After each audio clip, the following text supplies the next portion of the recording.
Damas y caballeros, sean bienvenidos de nuevo a la hora de Floki. El programa de hoy es un pelín diferente, puesto que la parte principal del programa va a ser la única. Vamos a tener un monográfico, no tendremos la sección de un diálogo cualquiera, porque Andreu Barea participará también en la sección principal. Tenemos a un invitado muy especial, extremadamente especial. Bueno, realmente todos los invitados que tenemos en el programa, al menos para mí, son especiales. Pero hoy en concreto tratamos un tema muy denso, un tema muy muy interesante, que vale la pena dedicarle pues todo el bloque entero, sin secciones y sin nada. Hoy tenemos a un filósofo, su nombre es José Manuel Rodríguez Pardo. Nacido en Gijón en 1976, es profesor de filosofía y doctor en filosofía por la Universidad de Oviedo con la tesis El alma de los brutos en la filosofía española del siglo XVIII en el entorno del padre Feijoo. Análisis desde el materialismo filosófico, con la calificación de sobresaliente cum laude. Fundador, director y editor de la revista Metabasis para el desarrollo del sistema del materialismo filosófico. Ha publicado numerosos artículos en revistas europeas e hispanoamericanas, como Revista de Hispanismo Filosófico, Revista Española de Filosofía Medieval, Revista de Observaciones Filosóficas e Historiográficas y Revista Científica Estudios e Investigaciones. Ha participado en las obras colectivas Pensar en Latinoamérica y Con la razón y la experiencia, Feijoo 250 años después. Y ha escrito libros El alma de los brutos en el entorno del padre Feijoo, La independencia del Paraguay, El Estado Islámico desde Mahoma hasta nuestros días, y ha colaborado en el libro colectivo Podemos, Comunismo, Populismo o Social-Fascismo. En el programa de hoy vamos a tratar el libro que escribió en 2016, El Estado Islámico desde Mahoma hasta nuestros días. Vamos a sacar conclusiones y vamos a comentarlo un poquito, que nos haga el análisis. Tanto yo como Andreu hemos leído el libro. Nos ha encantado, hemos aprendido muchísimo con el contenido del libro y ahora aquí pues don José Manuel nos va a explicar un poco, vamos a preguntarle cosas, vamos a sacar conclusiones, así que sin más dilación comenzamos. Muy buenas tardes, don José Manuel Rodríguez Pardo, es todo un honor tenerle aquí, bienvenido. ¿Qué tal? Buenas tardes. Buenas tardes, Andreu. ¿Nos acompañas hoy a modo de invitado especial también? Bueno, no tengo tanto honor, pero sí. Gracias.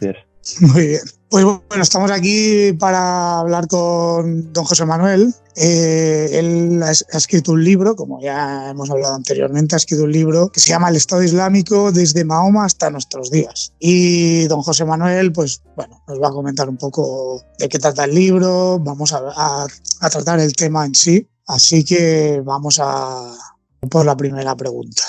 Don José Manuel, ¿está preparado? Sí, estoy. Muy bien, perfecto. ¿Cuál fue la motivación o el motivo de escribir sobre este tema? Bueno, pues el motivo por el que escribí este libro pues fue, como suele suceder muchas veces, un ofrecimiento, ¿no?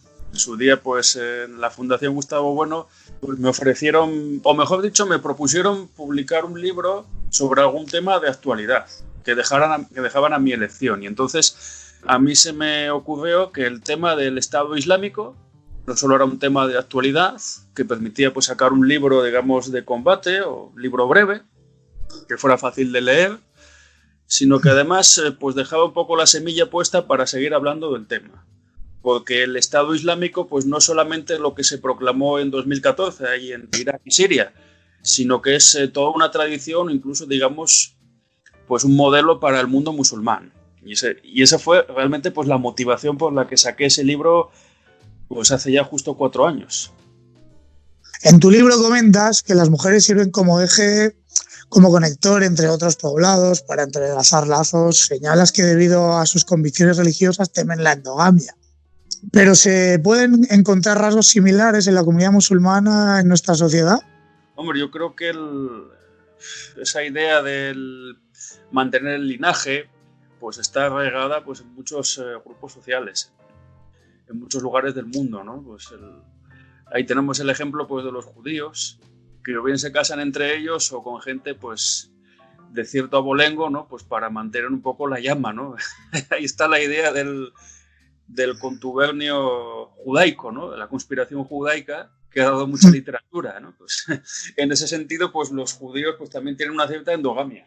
Y no por ser, digamos, semitas, ¿no? Por una cultura semítica como los musulmanes, sino que yo creo por una cuestión de prestigio y de mantenerse ellos, ¿no? Pues dentro de pues, unos patrones o una élite. Sí. Pero el caso musulmán yo creo que es diferente, porque en el mundo musulmán, o digamos, pues la vida del musulmán, pues en Oriente Medio y en el norte de África, ha sido tradicionalmente una vida nómada.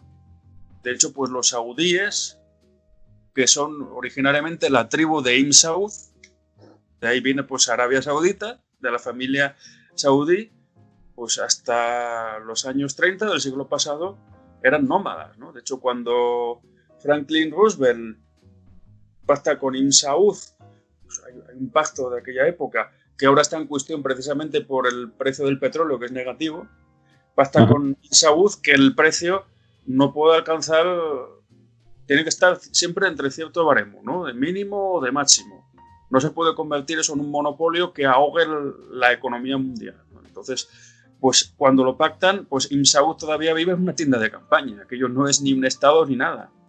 O sea, es una tribu que se ha ido agrandando pues a base de lazos familiares, o sea, de uniones con otras tribus, y eso solo se consigue pues mediante los matrimonios, ¿no? Con mujeres de fuera de esa familia grande que es la tribu, ¿no?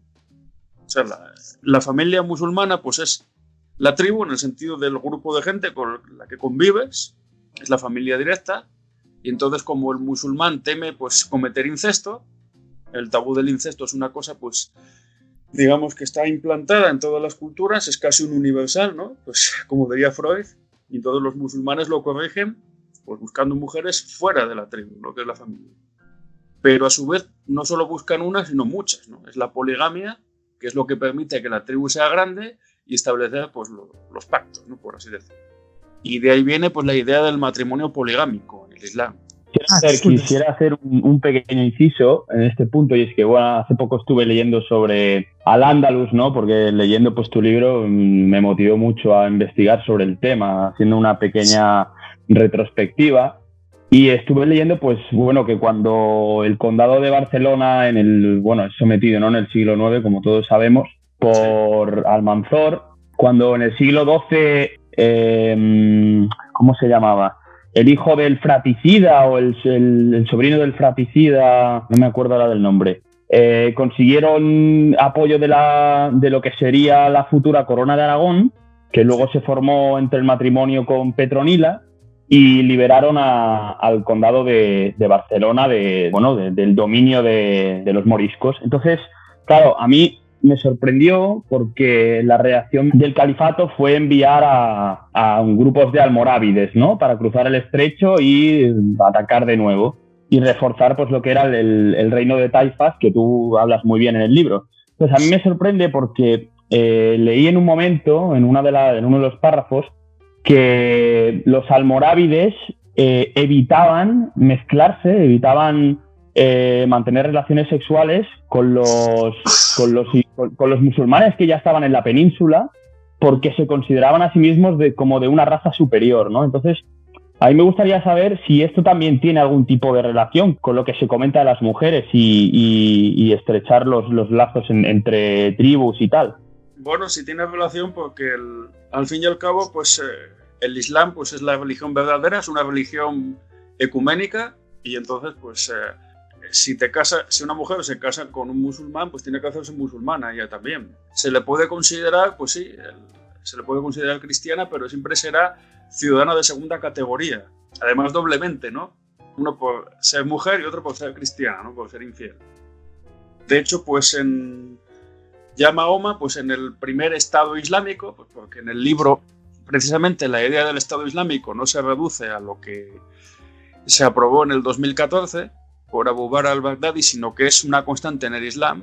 Pues el primer Estado Islámico, que fue lo que fundó Mahoma ya por el año 622 en la Égira, en Medina, pues ya se establece claramente que los únicos que tienen obligación de la Guerra Santa pues son los musulmanes. Se permite la existencia de judíos y cristianos, pero tienen que pagar impuestos, pero están exentos de ese derecho, pero que en el fondo es reconocer que no tienen el mismo derecho de ciudadanía que un musulmán, ¿no? Pues, claro. Igual que en la Edad Media, pues en la famosa convivencia de las tres culturas, en la zona musulmana, en Al-Ándalus, pues estaba reducida que los cristianos y los judíos eran tolerados a cuenta pues de que reconociesen su estatus de ciudadanos de segunda. Es decir, que estaban como unos marginales, ¿no? O sea, los verdaderos ciudadanos eran los musulmanes. Y al contrario, pues claro, en el mundo cristiano, pues los musulmanes también tenían un reconocimiento muy bajo, ¿no? Y los judíos pues vivían una suerte pues casi de guetos, aunque pues los judíos siempre se aseguraron un buen papel dentro de las sociedades cristianas, tanto en Castilla como en Aragón especialmente, y lo que hicieron pues los reyes católicos fue de alguna manera unificar, ¿no? Los judíos pues tenían que cristianizarse para que la sociedad pues mantuviese una cierta uniformidad, para que no hubiese guetos, para que los castellanos viejos pues no sintieran envidia ni odio contra los judíos, que además ocupaban cargos importantes. Hay una anécdota de esta serie de televisión de hace años, en Isabel, en la segunda parte, al final, pues uno de los judíos, que era tesorero de la reina, pues se ve ante la encrucijada de seguir siendo judío. Además, él era el rabino, por lo visto, de una comunidad importante, o convertirse o marcharse, ¿no? Y entonces, pues uno de los conversos que estaba en la corte de la reina Isabel le dice, ¿pero qué más te da? Te echas un poco de agua encima y ya está, ¿no? Y mantienes tu mismo estatus, sigues siendo tesorero, y en la serie se ve cómo él se bautiza y el resto de la comunidad no quiere, se tiene que marchar. Es buenísimo. Por cierto, tampoco se marcharon mucho, se marcharon unos 80.000 aproximadamente. O sea que realmente la leyenda de que los judíos, al ser expulsados, que provocaron una gran decadencia en España, pues tampoco es cierta, ¿no? Es un poco negro legendario, eso sí. Sí, es la idea negro legendaria, pues de que España fue expulsando a lo mejor que tenía, y por eso pues esa historia tan torcida, ¿no? Que tiene. Sí. Claro, a mí, con lo que comenté de los almorávides, a mí me sonaba como un poco programa eugenésico, ¿no? En plan, el perfeccionamiento de la pura raza musulmana, por decirlo de alguna manera, ¿no? Árabe, ¿no? En este caso. Y claro, me sonaba eso, ¿no? Que no querían aparearse en el sentido humano, ¿no? Que suena como muy animal. Pues con la gente que estaba aquí, que por el mero hecho de no ser realmente autóctonos, ¿no? Hombre, está claro que la religión musulmana o el Islam, entendido pues en términos generalistas, pues si leemos su teología, pues reconoce que todos los hombres son iguales ante Alá. Pero claro, luego también reconoce que los seres humanos pues generan diferencias, ¿no? Y en ese sentido, pues reconocen que puede haber ciudadanos de primera y ciudadanos de segunda. Puede haber gente que ya esté convertida y otros que no estén convertidos, pero que toleren, ¿no? Que los musulmanes estén en la cúspide, ¿no? Entonces, mientras ellos paguen tributos, pues no pasa nada. Eso es la tolerancia, ¿no? Pues tolerar es negar, ¿no? Pues claro. Viene de negar, ¿no? De negar que el otro sea igual que tú, pero mientras el otro no te diga nada, perfecto, ¿no? Mientras paguen, se quitan los males. Pues sí. Esa es la idea de la tolerancia, ¿no? Tan exaltada, el tema del mito de las tres culturas, en realidad es eso. Y ojo que es una idea que sigue funcionando hoy día, porque existe el concepto en el Islam de dhimmi, o de no sumisión, dhimmi es como una especie de ciudadano de segunda, y la idea pues que existe hoy día, aunque bueno, eso habría que también matizarlo, es que en el fondo pues el occidente cristiano pues es una tierra de dhimmis, y entonces pues mientras ellos dejen entrar a los musulmanes y asentarse ahí, y poco a poco pues los musulmanes vayan ganando terreno, primero pues a base de que se les reconozca su derecho pues a no comer carne de cerdo, a que las niñas no hagan gimnasia en los colegios, Sí. Que se reconozca el derecho a la ablación del clítoris y demás cosas, poco a poco. O incluso, pues bueno, si llegan a colar a un alcalde musulmán pues en Rotterdam, pues entonces el ayuntamiento de Rotterdam ya no celebra la Navidad. Buah. Y poco a poco escalando, pues hasta que ya Europa sea musulmana, ¿no? Entonces se podrá siempre reconocer a título de inventario pues a unos cristianos que estén ahí mientras toleren que los musulmanes estén en la cúspide. Exacto. Y de esto hay muchos estudios, hay muchos trabajos que hablan sobre eso, ¿no? De el famoso concepto que acuñó Oriana Fallaci de Eurabia, pues el fondo es reconocer eso, ¿no? Que poco a poco pues se va haciendo una invasión lenta hasta que por fin pues Europa sea musulmana, ¿no? Me ha gustado lo de la invasión lenta, ¿no? Porque también es como encubierta, ¿no? La invasión por la baja tasa de natalidad que hay en las nuevas generaciones, sumado a la suya que es bastante más alta, ¿no?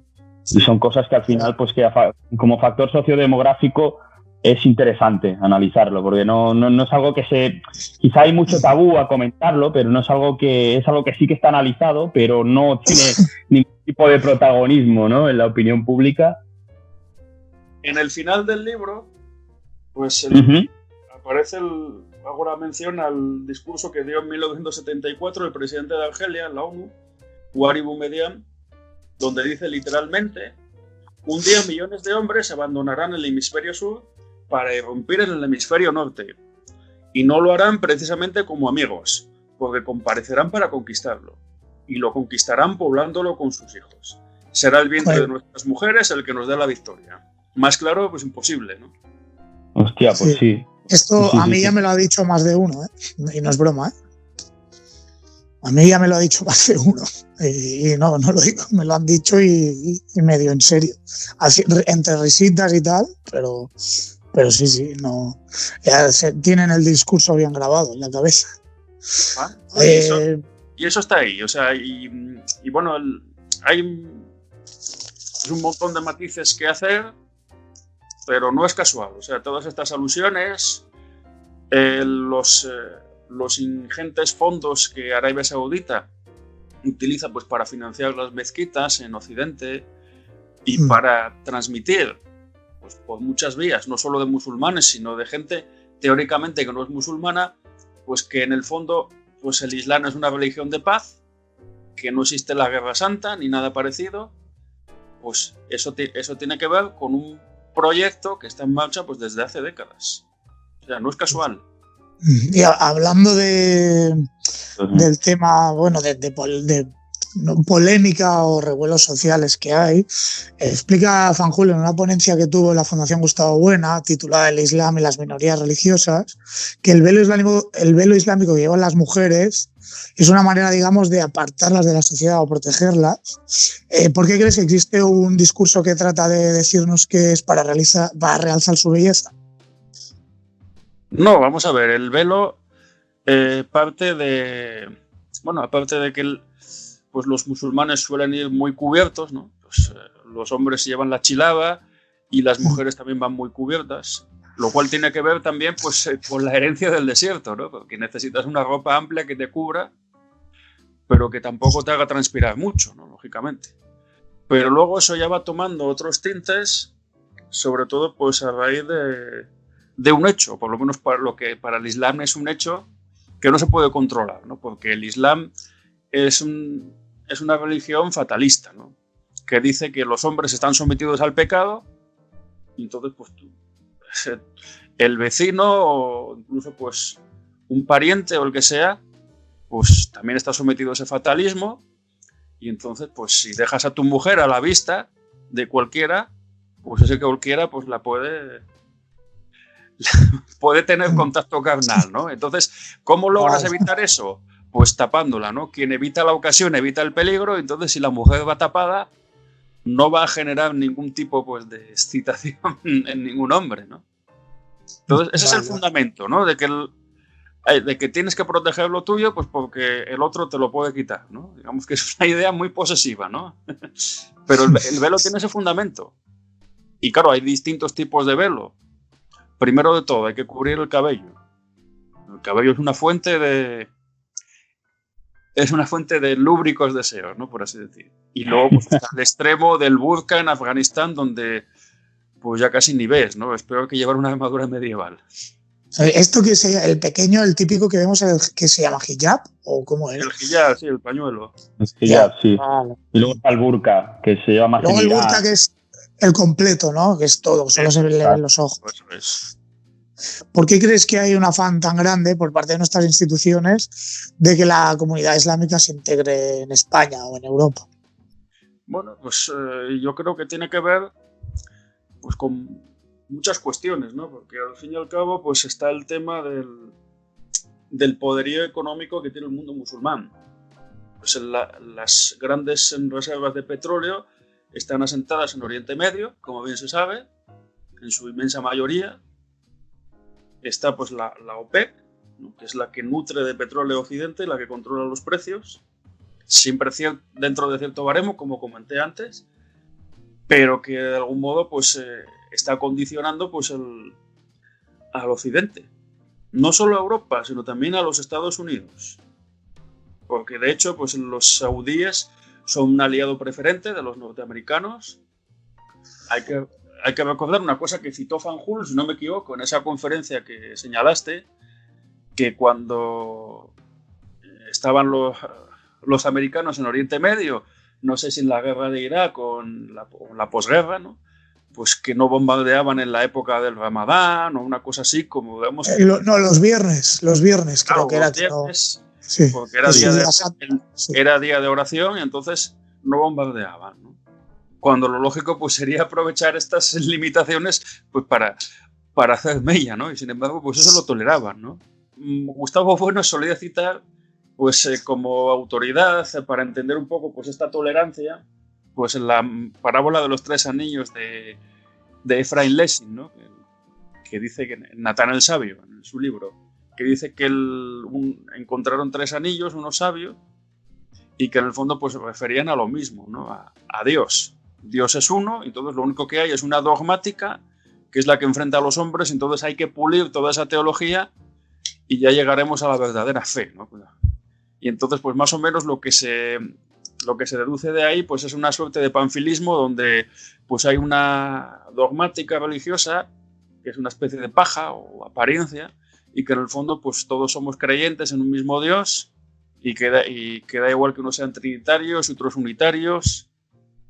Entonces, pues como todo es lo mismo, pues al final pues abracémonos, ¿no? a nuestros hermanos musulmanes, ¿no? Luego pues hay otras cuestiones también. Estuve discutiéndolo yo el otro día con un chico que es abogado, ¿no? Que hablaba de la integración de los musulmanes también en España, que claro que si España se llena de musulmanes pues dejaría de ser España. Y dije, bueno, sí, podría dejar de ser España en un sentido identitario, aunque luego pues se mantuviera como nación, ¿no? Sería una España musulmana, aunque claro, podría mantenerse como España, ¿no? De hecho, pues tenemos el caso catalán. Bueno, en Cataluña pues la inmigración musulmana pues es muy notable. Yo creo que debe de ser el lugar de España, bueno, no el único, ¿no? Porque en Andalucía y Murcia también hay mucho, pero es uno de los lugares de España donde más inmigración musulmana hay. Y de hecho desde los poderes fácticos se fomenta, ¿no? Yo creo que también un poco porque prefieren ser musulmanes en un sentido identitario antes que ser españoles, ¿no? Por el tema del separatismo. Claro. Entonces, buena conexión, sí. Sí, yo creo que sí. Entonces, ahí este chico me dijo, entonces para ti la ciudadanía, ¿qué se logra? ¿Por ius solis? ¿Por el derecho de nacer en el suelo? ¿O por el ius sanguinis, ¿no? Por la genealogía de tus padres. Y entonces ahí él me dijo, claro, porque si estás en Francia, tú vives en Francia, eres un inmigrante musulmán, tienes un hijo y tu hijo por nacer en suelo francés ya es francés. En cambio en España no es así. O sea, no es yo qué sé, pues imagínate, unos ecuatorianos, por no poner el mismo ejemplo, pues tienen un hijo en España y bueno, pues si tú naces en Madrid eres madrileño, ¿no? Independientemente de la nacionalidad de tus padres. Pero a ti te inscriben, eso va al registro de la embajada y salvo que los padres digan lo contrario, tienen la nacionalidad de los padres, ¿no? Sería ecuatoriano. Igual pues que si, bueno, son cosas que pasaron también pues con los funcionarios del Imperio Británico cuando tenían hijos en la India, ¿no? Pues caso de Freddie Mercury, ¿no? Que era el hijo de un funcionario del Imperio Británico y nació en la India, si no me equivoco. O el caso de hispanista Henry Kamen, que nació en Birmania, pero luego era británico, ¿no? Y entonces, salvo que los padres renuncien a la ciudadanía, pues siempre pues en el caso de España, pues no serán españoles, ¿no? En cambio, en Francia sí. ¿Por qué? Pues porque tienen la obsesión de que hay que integrar, pero los musulmanes, aunque acepten la ciudadanía, pues no se integran. De hecho, un ejemplo muy claro, no solo en Francia, sino también en Bélgica y en otros lados, es que los atentados que se produjeron precisamente cuando yo estaba elaborando el libro, pues y en los meses posteriores, ¿no? Pues esos atropellos con furgonetas, los hombres bomba, el asalto a la sede de Charlie Hebdo, exacto, el asalto a la sala Bataclan, ¿no? Atentados islamistas de muy diversa naturaleza en cuanto a los medios, pues no fueron protagonizados por refugiados, sino que resulta que eran todos ciudadanos franceses, o sea, eran pues inmigrantes de segunda generación, si se quiere, pero ya eran franceses o belgas, es decir, pero claro, son unos franceses y unos belgas muy peculiares, ¿no? Por así decir, están un poco ahí formalmente, pero luego pues no actúan como tales, o más bien actúan utilizando pues las ventajas que tiene pues el ser francés o el ser belga. Sí, los de aquí de Barcelona creo que también eran segunda generación, eran jovencitos y eran criados aquí. Pero eso fue un año después de que él publicara el libro, porque el libro es de 2016 y eso fue en 2017, en agosto fue. Son ejemplos, ¿no? Muy bien. Respecto a lo que has dicho de Francia y lo de la nacionalidad, que lo tienen como si fuera un programa con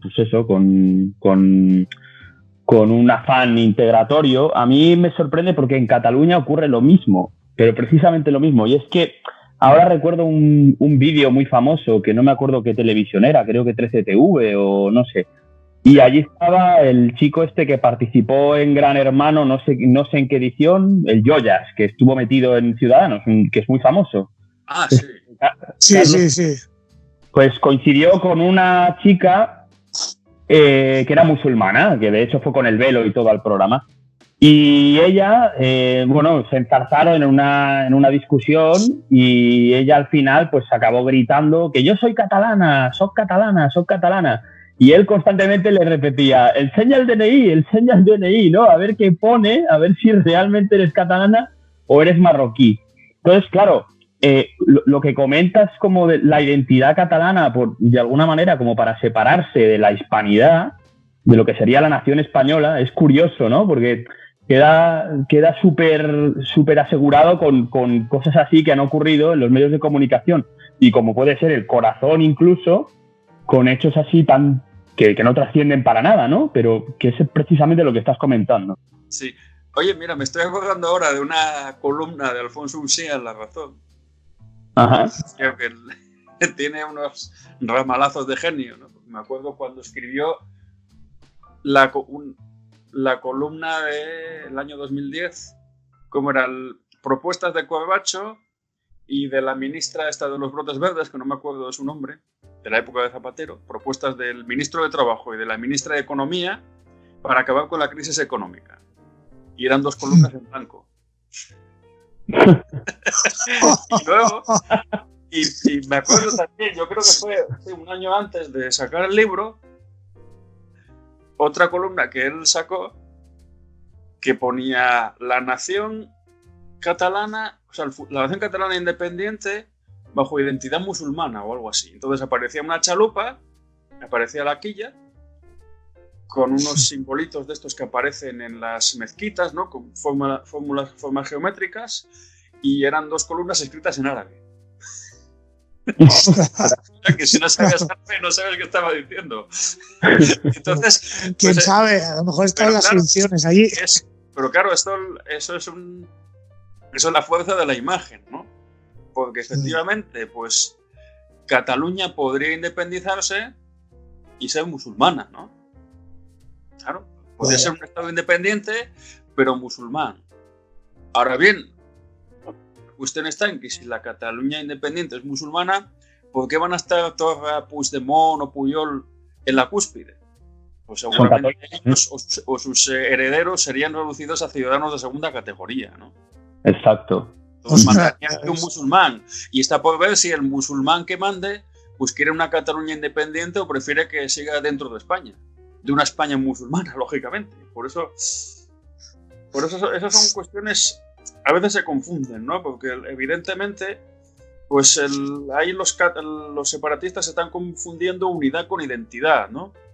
En el fondo, pues ellos creen que acabando con todo rasgo que tenga que ver con la identidad nacional, o sea, con todo lo que sea común de Cataluña con el resto de España, acabando con las corridas de toros o acabando incluso pues con las costumbres, digamos, españolas, pues dejarán de ser españoles y entonces ya serán independientes. Pero en realidad lo que están destruyendo es la identidad, pero no necesariamente la unidad, claro, porque le interesa, yo qué sé, pues le interesaría a los grupos musulmanes que Cataluña sea independiente, pues eso está por ver. Eso no está demostrado. Claro. Lo que les interesa pues es reconquistar pues lo que llaman al-Ándalus, ¿no? Que una vez allá pues por la Edad Media pues fue musulmán y entonces lo que les interesa es que vuelva a ser musulmán. Esa es la cuestión. Claro, aquí sacando este tema, Sí. Don Pardo, ¿usted sería capaz de esclarecernos aquí las diferencias que podría haber entre la antigua yihad de Mahoma y la yihad actual? Pues yo creo que no hay diferencias esenciales en cuanto a los objetivos, ¿no? Pueden cambiar los medios, pero no cambian, digamos, los objetivos. Y lo que sí cambia también es el contexto, ¿no? Porque claro, cuando se habla hoy día de la yihad, se habla de la yihad como una especie de lucha, ¿no? Del creyente, que eso se dice muchas veces, ¿no? Que es una lucha interior, ¿no? Pero que no es una lucha violenta. De hecho, pues, realmente yihad se traduce como esfuerzo o algo así, ¿no? Como el esfuerzo que hace el creyente. Me parece que hace también unos años vi por ahí unos vídeos en YouTube que se titulaba algo así como Mi Yihad. Y era un muchacho que sacaba pues sus buenas obras dentro de la comunidad. Era musulmán y entonces él salía pues haciendo buenas obras para la gente, ¿no? Entonces eso lo llamaba él Mi Yihad, ¿no? O sea, mi esfuerzo. Vaya. Sí, lo llamaba, era así. No sé dónde está ese vídeo, pero yo me acuerdo de haberlo visto. No me acuerdo de qué país era, pero era musulmán. Por el atuendo se veía y además estaba doblado al español el vídeo.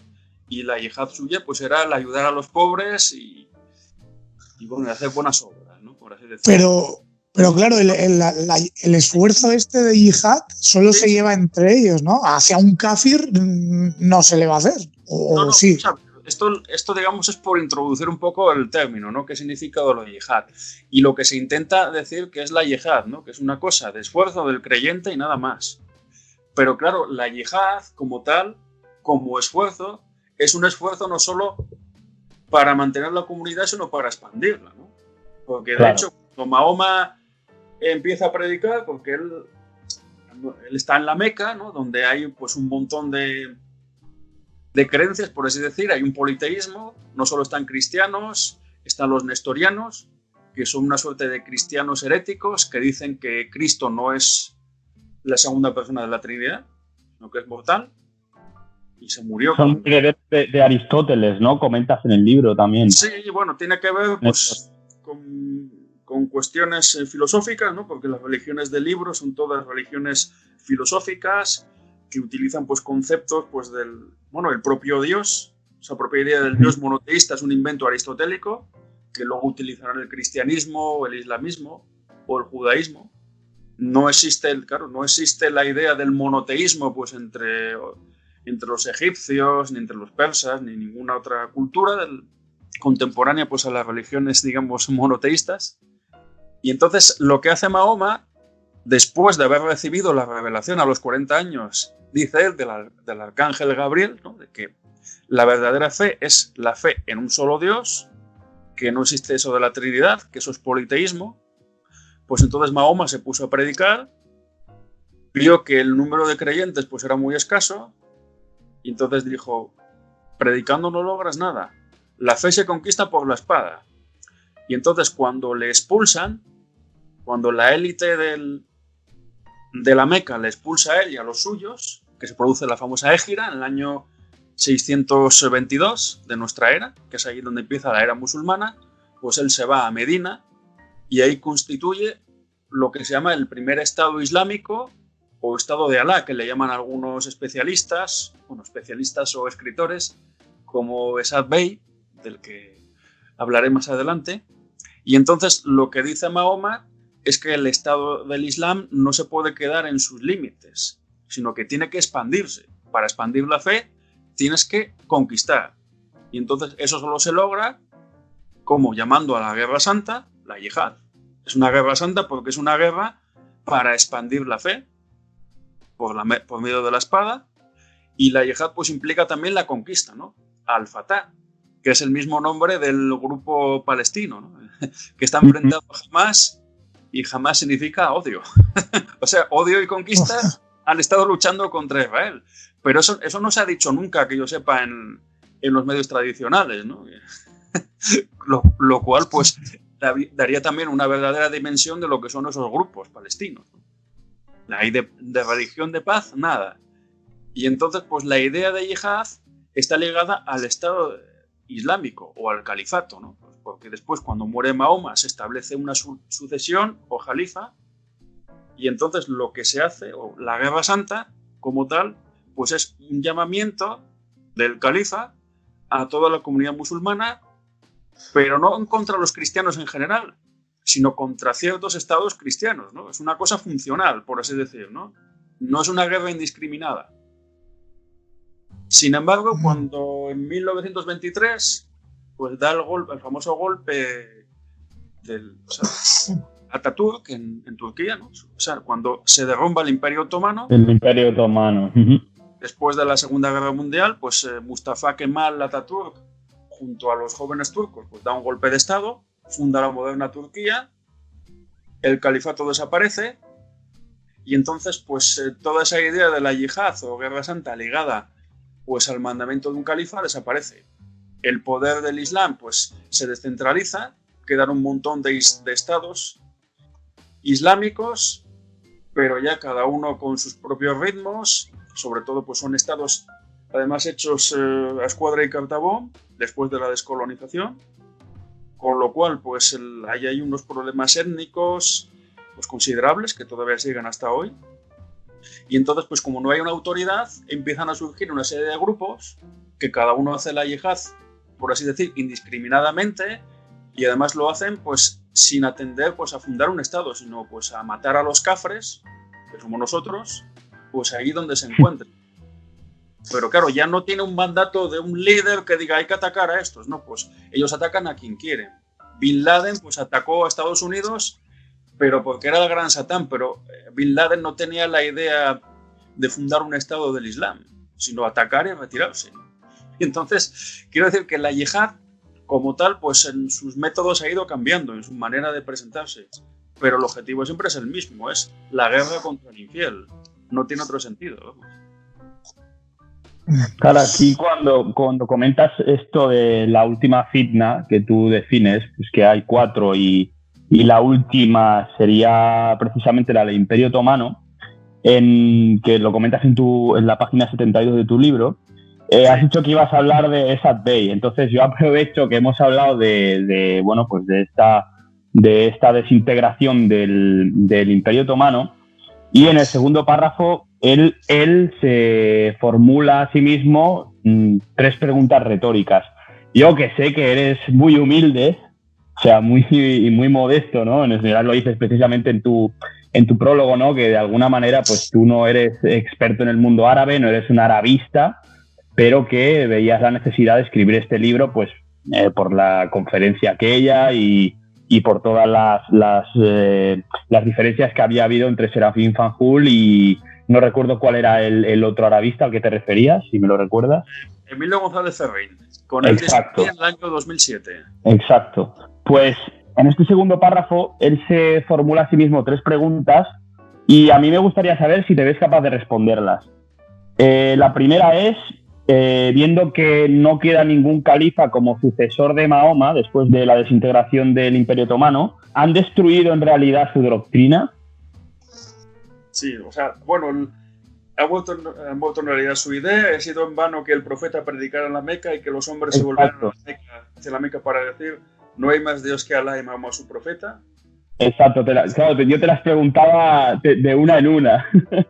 Vale, no, bueno, pues claro, aquí hay mucho que decir, ¿no? Ya que me citaste además el tema de la fitna, que hay que decir, pues lo primero de todo hay que señalar que efectivamente pues el mundo musulmán ha practicado la guerra santa pues contra los infieles, contra los kafres o kafires. El mundo musulmán también ha estado en guerra consigo mismo, si se quiere decir, o ha habido unas luchas entre musulmanes que se mantienen hasta hoy. Y eso es lo que se denomina como fitna.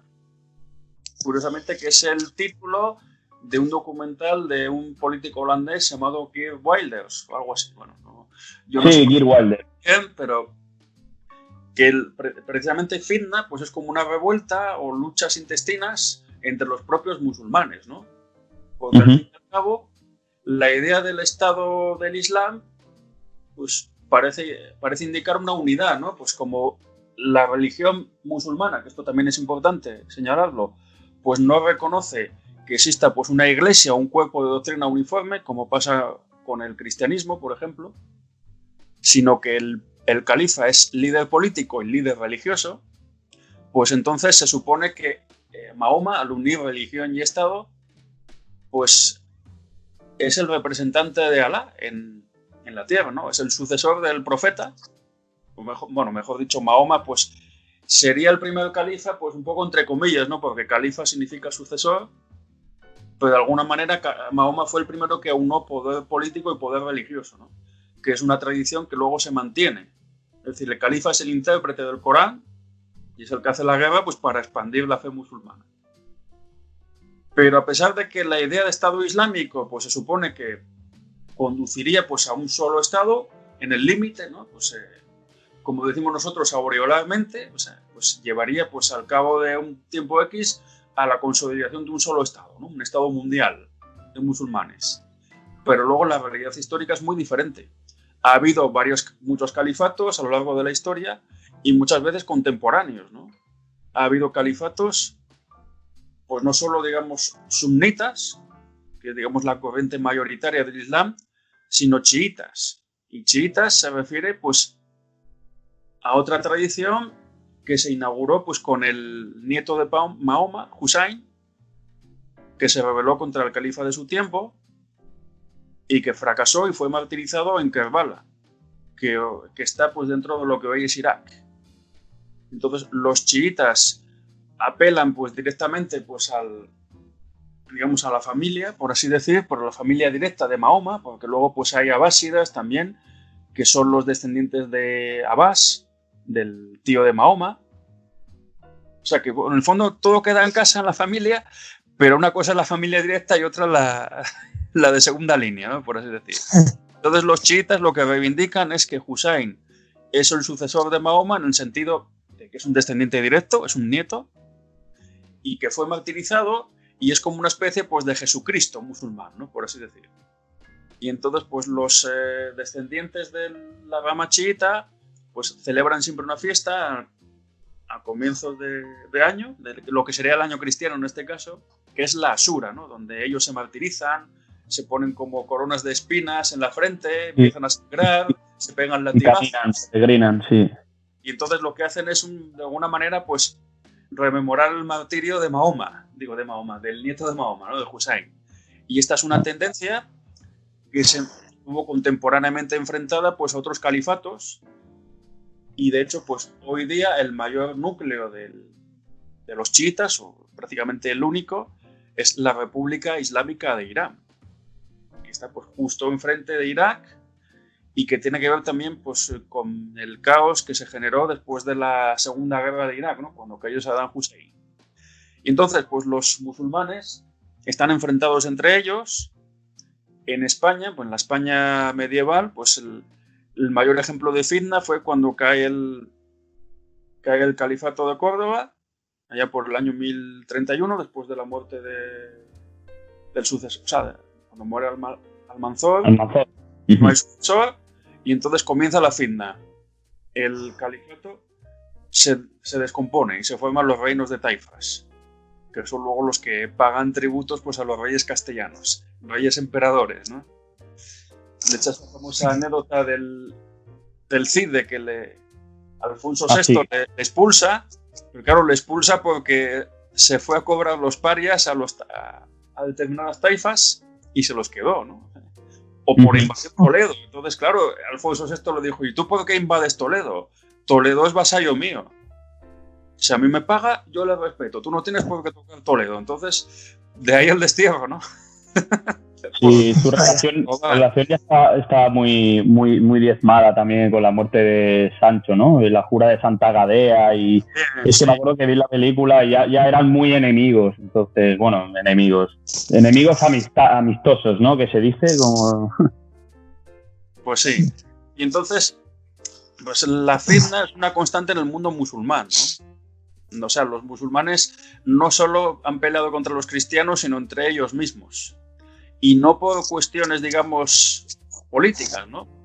Al fin y al cabo, pues también los reinos cristianos han peleado entre sí a lo largo de la historia, sino por cuestiones teológicas, que esa es la cuestión. O sea, que eso, la cosa, pues, digamos que es algo fundacional en el Islam, ¿no? Pues la pelea contra los cristianos y a su vez entre los propios musulmanes, ¿no?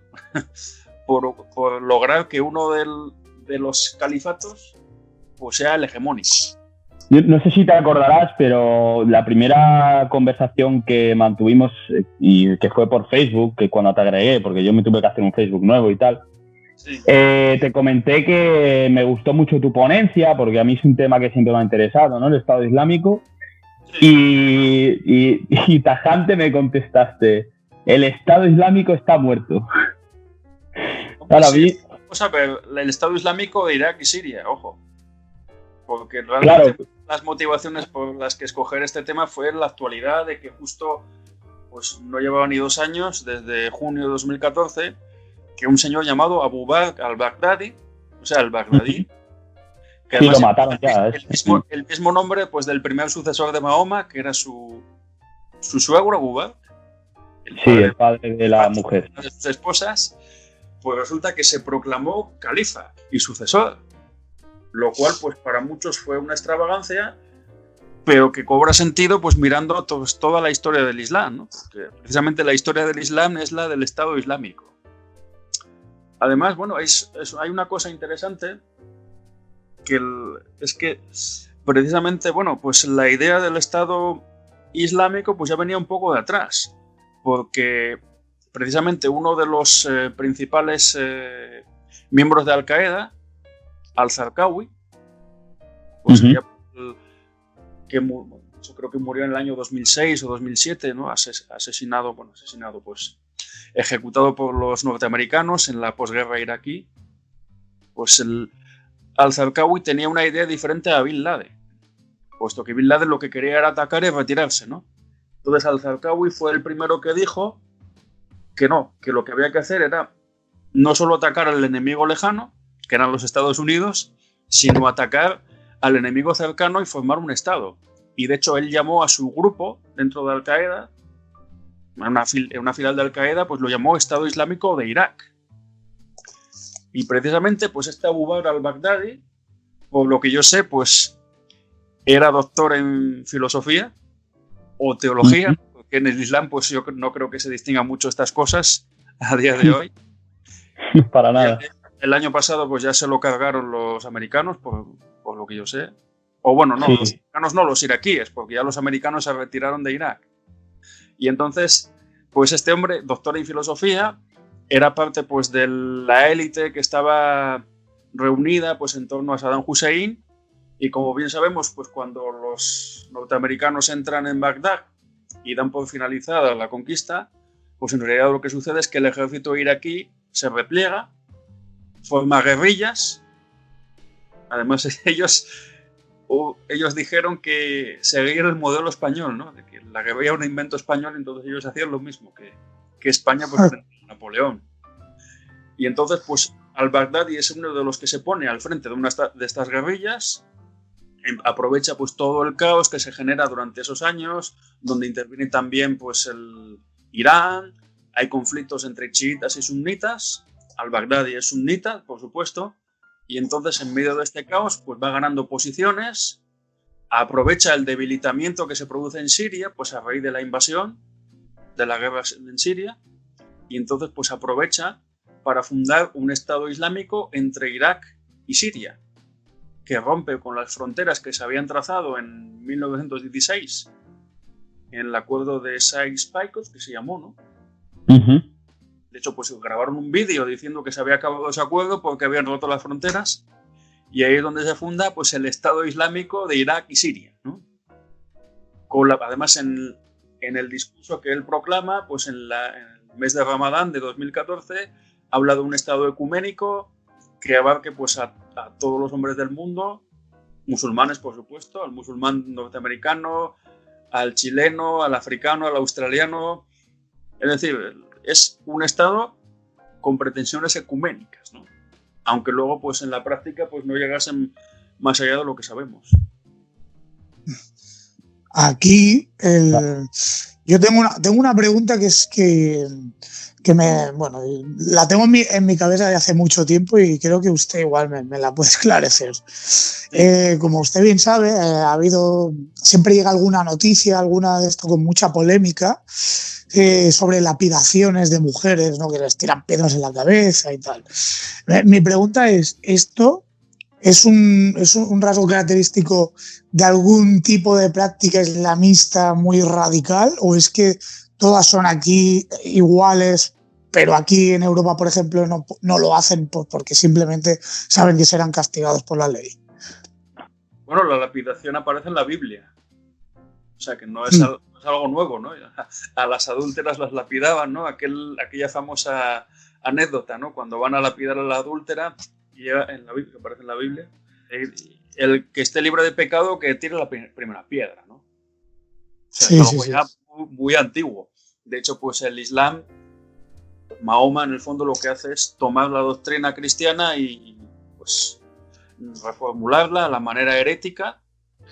Bueno, es que el Corán como tal tampoco es un libro, o no fue pensado como libro, sino que es una especie de tradición oral recopilada. O sea, es la recitación del profeta Mahoma, los versos sueltos que dejó por ahí y que luego fue recopilada pues unas décadas posteriores por uno de los primeros califas, los llamados Rashidun, ¿no? Y entonces, de hecho, cuando vemos estos vídeos, ¿no?, promocionales de grupos terroristas, que parece que escuchamos como una canción, ¿no? No sabemos lo que significa una canción, pero en realidad son versos del Corán, o sea, es gente recitando los versos del Corán, porque el Corán es la recitación, ¿no? Y en el caso pues de estas costumbres que nos parecen realmente pues tan exageradas, en el fondo son reminiscencias pues de tradiciones ya muy antiguas, ¿no? Porque la lapidación, la esclavitud, todas esas cosas aquí en Occidente las tenemos más que superadas, pero para un musulmán no. Todas esas grandes obras que vemos en Arabia Saudita y en los países de la península arábiga, esas grandes torres, esas islas artificiales, todo eso está construido por mano de obra esclava que viene de Asia, de Bangladesh o de la India incluso, y eso o sea, mano de obra que son esclavos propiamente, o sea que no son ni siquiera unos asalariados, sino que prácticamente son esclavos, están trabajando para poder comer. O sea, es economía de subsistencia, y es una cosa que en el Islam pues la ven como algo normal, vamos. Y en el fondo también está operando para que estas ideas que nos parecen tan anticuadas, para que los musulmanes las vean como algo normal, lo que está operando pues es una visión que tienen los musulmanes de la historia como que es una cosa eterna, o sea, de que ellos viven en un mundo que no cambia. O sea, ellos viven casi en el momento en el que el arcángel Gabriel presentó a Mahoma, y entonces la idea de historia, pues como tal, para un musulmán no existe esa sucesión de acontecimientos. Ellos siguen pensando que Al-Ándalus es suyo, que simplemente pues está poseído de manera ilícita por los cafres, ¿no? Por los cristianos, que ese es uno de los fundamentos para la Guerra Santa. Es decir, pues que los cristianos no son legítimos poseedores de aquello que tienen, de los estados y de las naciones donde ellos están, no son posesiones legítimas, las tierras son de Alá y entonces los que tienen que poseerlas pues son los musulmanes. Y ese es uno de los ejemplos que además invoca a Averroes, el último filósofo hispano-musulmán, en un tratado suyo llamado el Libro del Jihad, curiosamente, donde explica pues todos los motivos que tiene un musulmán para hacer la yihad, ¿no? Y uno de ellos es precisamente eso, que las tierras son de Alá y entonces un cristiano no puede poseer legítimamente nada. Y lo mismo pasa pues con todas estas costumbres que estoy diciendo, ¿no? Es que para el musulmán es algo normal. El mundo no cambia. Siempre es como que viven en un presente continuo, ¿no? Un presente continuo. Sí, es un mundo que no cambia en el fondo. O sea, los años, bueno, pasan, pero que en realidad eso no supone un motivo pues para que lo que sucedía en el siglo VI tenga que desaparecer en el siglo XX o en el XXI. No, son cosas que tienen que mantenerse. Todo se tiene que someter al Corán y en el fondo pues esto también sirve para desmentir toda esa idea mitológica del pasado glorioso, de la herencia musulmana en España. O sea, en realidad pues lo que se llama como herencia musulmana pues fue una obra, un legado dejado por los mozárabes, por los cristianos que quedaron, digamos, encerrados en Al-Ándalus, en el mundo musulmán, y que no podían volver, o fueron volviendo, digamos, a los reinos cristianos, pues en la reconquista, ¿no? En el avance de los reinos hacia el sur, para reconquistar pues lo que había sido la España visigótica, pues los mozárabes se fueron incorporando. Pero en realidad los que hicieron pues ese presunto renacimiento pues eran mozárabes, como digo, pues Averroes, Avicena, Alfarabi, pues, eran cristianos arabizados, por así decir. No es nada de eso del esplendor musulmán, porque realmente lo que hicieron pues fue conservar y transmitir algunas cosas, ¿no? Seguramente lo más loable pues sea la escuela que se produjo en el califato en Bagdad, de intérpretes del Corán, ¿no? Pues que desarrollaron ahí toda una casuística, pero eso digamos que es una cuestión teológica interna, ¿no? Porque fuera de ese entorno pues ya no es nada, ¿no? Es como si Santo Tomás lo único que hubiera hecho es comentar la Biblia y no incorporar a Aristóteles. Pues una cosa parecida. Entonces, lo que tenían ahí detrás de la filosofía y los saberes grecolatinos pues fue simplemente una transmisión casi literal, que fue luego lo que llegó al mundo cristiano, ¿no? Pues a través de la Escuela de Traductores de Toledo y cosas similares. Claro, entonces claro, se podría considerar que la percepción esta que tienen de presente continuo es lo que hace que a nivel social y tal tengamos tanto conflicto a la hora de mezclarse con europeos, con españoles y tal. Sí, porque en el fondo pues hay una incompatibilidad de fondo, no entre el Islam y el cristianismo, sino entre determinadas costumbres e instituciones que no son asimilables. Claro. Hay un ejemplo muy claro. En Francia hace años, pues con todo esto del ius solis que cité antes, pues una vez sucedió que un musulmán quería inscribir en la Seguridad Social francesa a sus 3 esposas. Pero claro, eso es viable.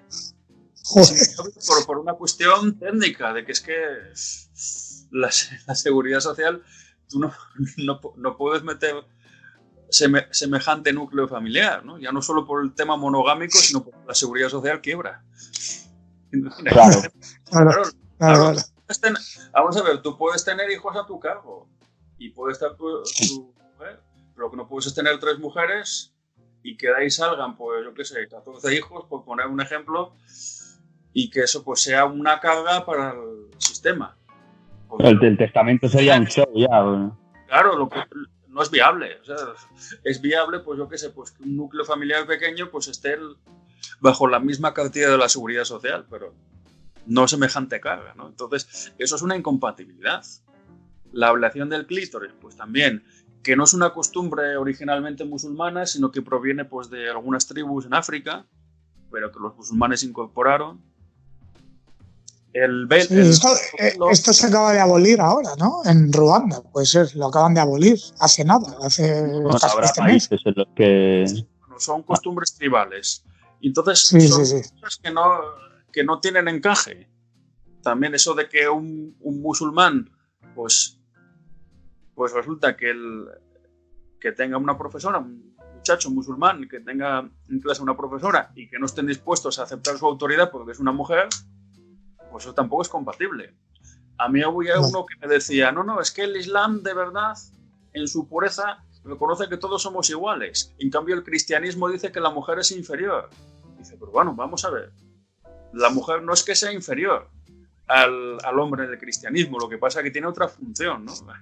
Santo Tomás decía aquello de que como nació de la costilla, decía, se nació de la costilla, no nació ni de la cabeza, por lo tanto no tiene que mandar, ni nació de los pies, con lo cual tampoco tiene que estar sometida, pero tiene que estar vinculada al varón, ¿no? Entonces, pues, se suponía que las mujeres no podían ejercer la cátedra, ¿no? Que era solo una cuestión de varones en el mundo cristiano.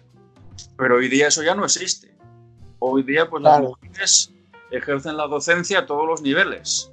Ya no solo, pues, a nivel, digamos, de los niños más pequeños, ¿no? Que sería una función, pues, más femenina, ¿no?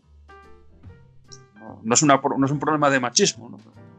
Pero bueno, que hoy día, pues, de hecho, pues, en proporción, seguramente una de las profesiones donde más mujeres hay es en la enseñanza. Precisamente, sí, precisamente. Y entonces eso demuestra, pues, que el mundo cristiano, pues, ha evolucionado mucho. En cambio, para un musulmán es inconcebible que le esté dando clase a una mujer. No reconoce su autoridad, ¿no? Una mujer no me puede enseñar nada a mí.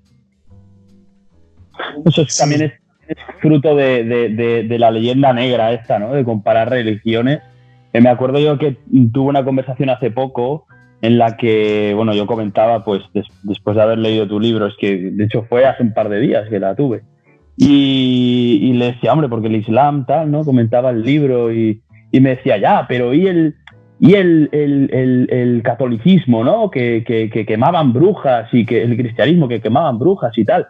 Y luego recuerdo que viendo una publicación de tu tocayo, chico murciano, Manuel Guirado, sí.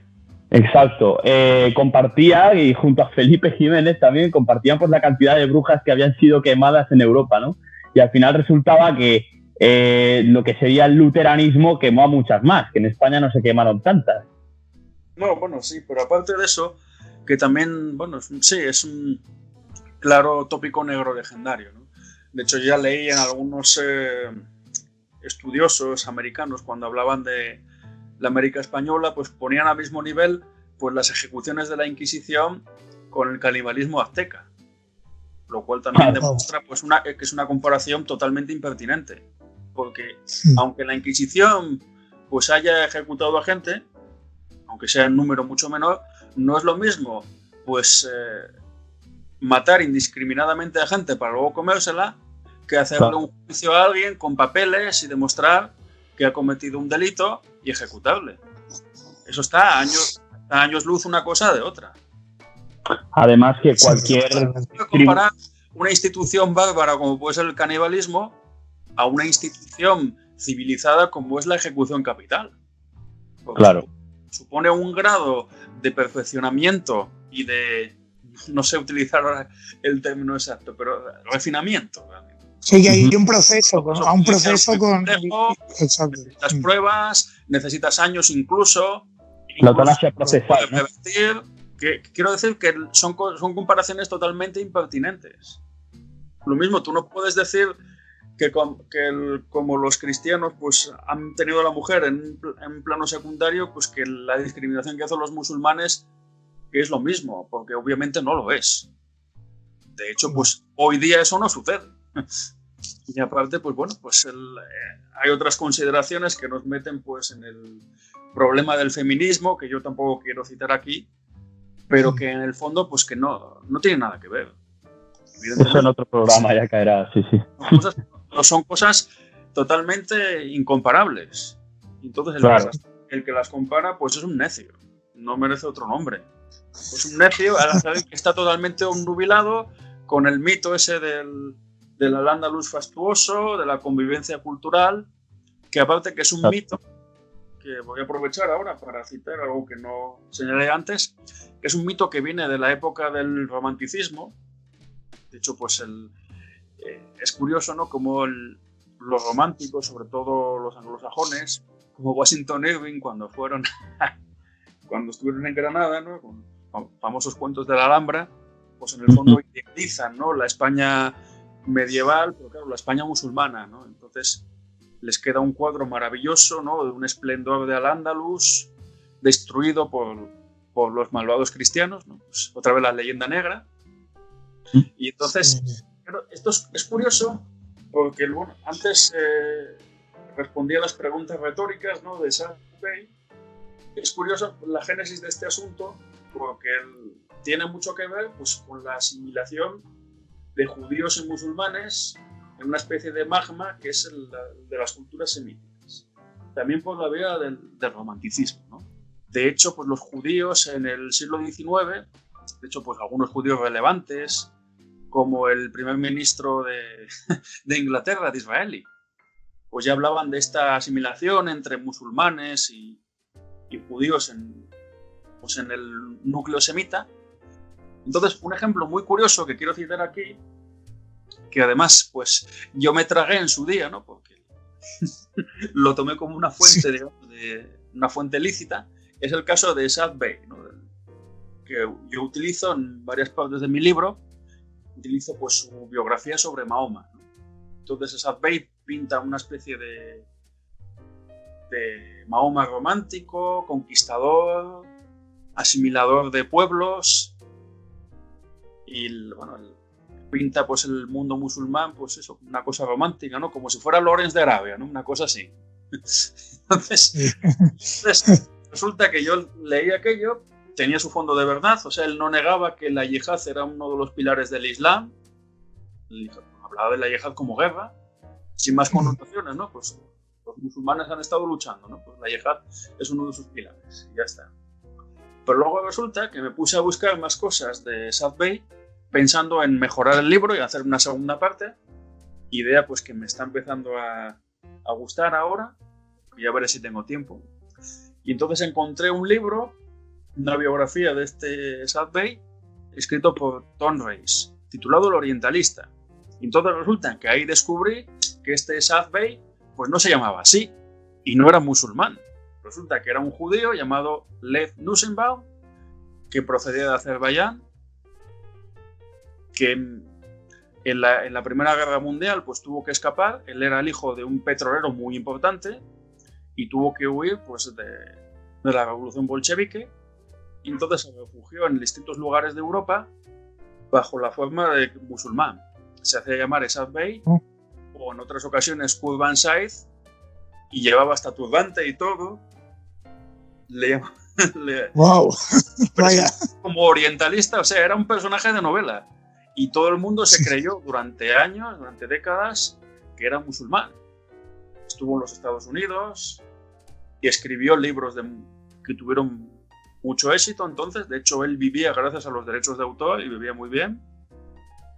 Y entonces él se afincó en Italia justo cuando el triunfo del fascismo y cuando ya empezaron las leyes de segregación racial en la Italia de Mussolini, pues debido a los pactos con la Alemania nazi, pues entonces al parecer su exmujer le descubrió que South Bay no era musulmán, sino que era judío. Y entonces la persecución, se le cerraron muchos cauces, dejó de percibir el dinero de los derechos de autor y acabó muriendo de una infección. No me acuerdo en qué lugar de Italia, en plena guerra mundial, ¿no? Y de hecho, pues en su tumba figura como si fuera musulmán. Y sin embargo, y precisamente este South Bay fue uno de los que más incentivó en su época el mito pues de que los musulmanes en realidad pues son semitas, son asimilables a los judíos y que en el fondo pues son parte de la estirpe de Abraham, ¿no? O sea, que en el fondo pues que es en el fondo lo de la parábola de los tres anillos, ¿no? De que todos somos creyentes en Dios, entonces, pues bueno, los musulmanes pues creen a su modo, los judíos a su modo, los cristianos a su modo, ¿no? Pero todos somos hijos de la misma estirpe, ¿no? Bueno. Yo tengo un par de preguntas más. Bueno, quizá una es un poco estúpida, pero hace un rato has comentado lo de la música que se oye al principio de los vídeos estos que hace el Estado Islámico, ¿no? Cuando ejecutan pues, a periodistas y gente del gremio. Y claro, yo me pregunto, si pusieran en algún caso algún tema de Snoop Dogg o el Highway to Hell, ¿no? Que precisamente viene muy bien para su discurso, ¿eso sería también un sacrilegio debido a su rechazo a la iconografía o no tiene nada que ver la música para ellos en este caso? Sí, hombre, claro que tiene que ver. Porque en el fondo, pues esa música es música de infieles. Hay que darse cuenta que la música es un componente fundamental para la liturgia. Es fundamental en el cristianismo y sobre todo en las sectas protestantes. De hecho, pues yo por experiencia propia, pues conozco lo que es por experiencia mía, digamos directa y por indirecta a través de gente con la que traté. En México tuve un alumno, Gabriel, que está bautizado en 3 confesiones, no solo en la católica, sino en la Iglesia Evangélica Bautista y en la Iglesia de Cristo. Entonces él aprendió a tocar la batería y a cantar, él es muy buen cantante, porque él participaba de la liturgia. Entonces en la liturgia ponían música moderna, ¿no? Porque eso atraía a la juventud. Y entonces algún teólogo, digamos, evangélico, al principio decía que no se podía tocar la batería pues en la iglesia porque eso asustaba a los ángeles. Entonces no, había pastores que decían, no, pero eso es una tontería, ¿no? Aquí tenemos que usar la música para transmitir el mensaje de Jesús, ¿no? Y de hecho, pues si uno va a una ceremonia o una misa, pues evangélica, por así decir, aparte de que estás mucho más tiempo que la misa católica, prácticamente todos son canciones. Y canciones, sí. Y canciones, y música, los coros, la gatería, y todo esto, ¿no? coros, el bajo, o sea, es todo muy moderno, ¿no? Adaptado a la mentalidad del pueblo, ¿no? Puedo citar expresiones de otras personas. Cosa que en el catolicismo pues nunca se ha llegado a eso. Han puesto una guitarra acústica y ya está. Lo cual también es una degeneración, pero no han ido más allá. Y entonces, pues la música es fundamental, ¿no? Y un musulmán pues no aceptaría el Highway to Hell. Un cristiano diría que, hombre, que el contenido pues es satánico. Pues lo que hay que hacer es cambiar el contenido, pero no las formas. Seríamos los mismos instrumentos, pero para transmitir la palabra de Dios. Pero para un musulmán no. Para un musulmán sería pues algo herético y serían instrumentos del diablo, no aceptarían eso. O sea, ellos solo aceptan la recitación de Mahoma. Del Corán. De hecho, todas estas prácticas, la danza del velo y toda la danza del vientre, eso son prácticas totalmente ajenas a la liturgia y que siempre han sido polémicas. Y entonces, de hecho, pues hay una versión del Islam que es la wahabita, es una versión radical de los sunitas, que es la oficial en Arabia Saudí. Y en Arabia Saudí incluso pues ha llegado a discutirse que cuando ponen los telediarios, los noticieros, que tenga que aparecer alguien dando las noticias. Porque eso es una corrupción humana, ¿no? Lo que tendría que aparecer pues es algo totalmente impersonal. Bueno, pues, o sea que realmente todo es una corrupción humana y lo único importante pues es Alá, su profeta y el Corán. No hay más. Ahora que has hablado del wahabismo, que precisamente giraba en torno a mi siguiente pregunta, yo tengo una pregunta que es ajena al libro porque mencionas el wahabismo y a los mahometanos como algo muy importante en el presente, ¿no? Pero a mí me gustaría saber si hay más enfrentamientos, si hay más disputa entre los wahabitas y los salafitas o salafistas, ahora no sé cómo se dice exactamente, o entre los chiitas y los suníes. Bueno, es que son corrientes diferentes, ¿no? Porque salafistas, los salafistas en realidad hacen referencia pues a Salaf, o sea, a la tradición, digamos. Incluso antes de que se formaran los... O sea, realmente los Salaf es antecedente.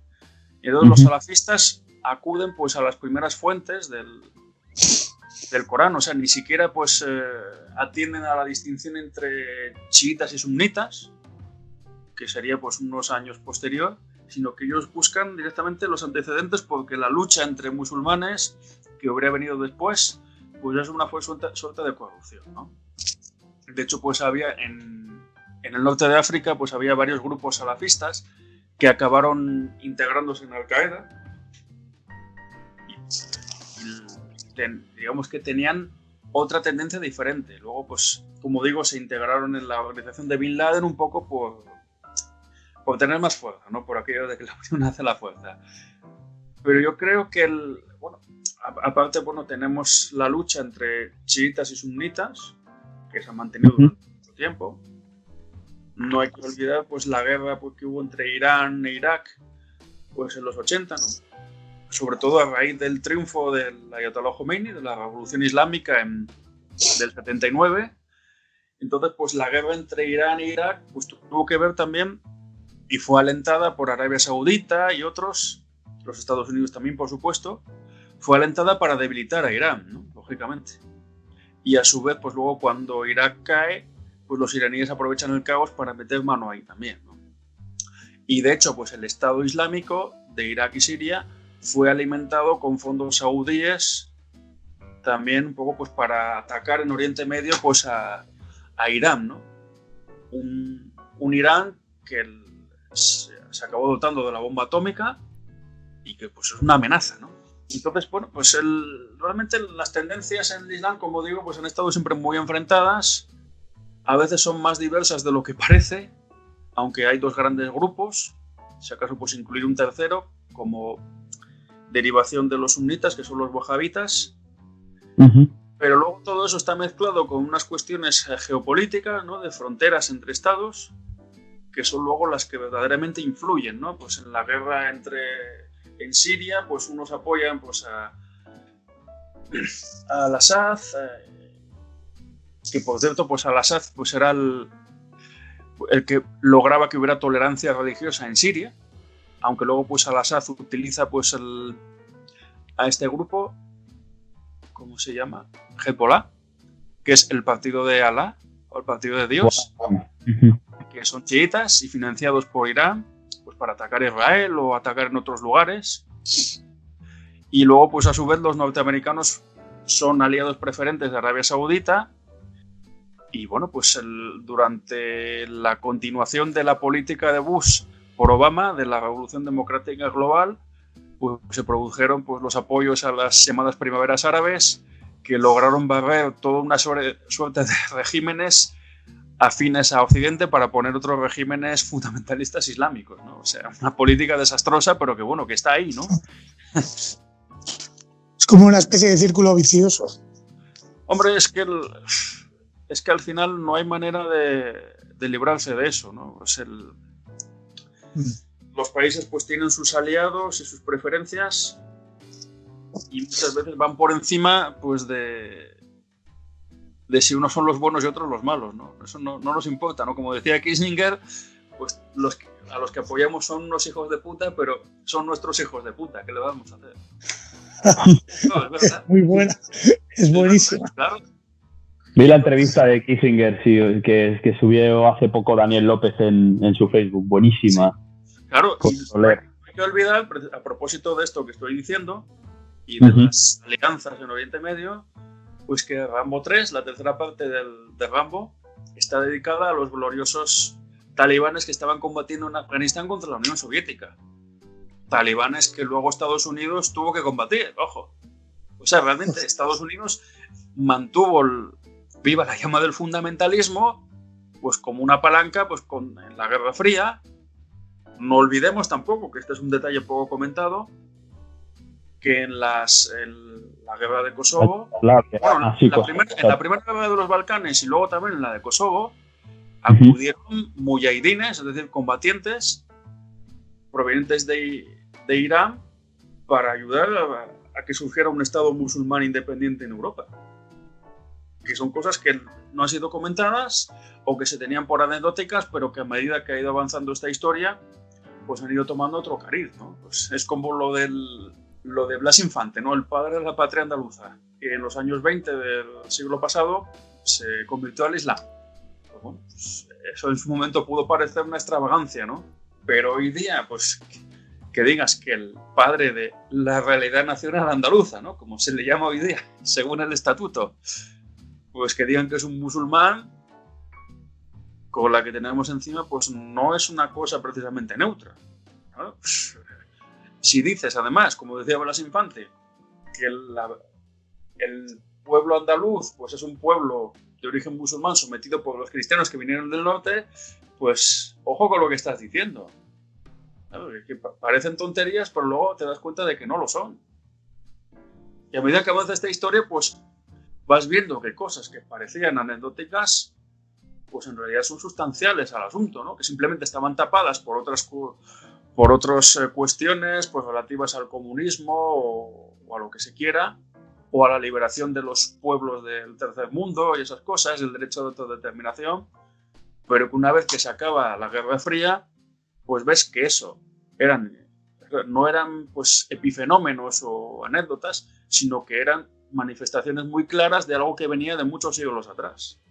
Lo que comentas también, ¿no? De que no se puede decir que Estados Unidos ha creado o ha parido de alguna manera el Estado Islámico, evidentemente, pero sí que le ha alimentado para combatir. Pues Israel también lo alimentó, pensando sobre todo pues en luchar pues contra los chiitas que estaba financiando Irán en Irak.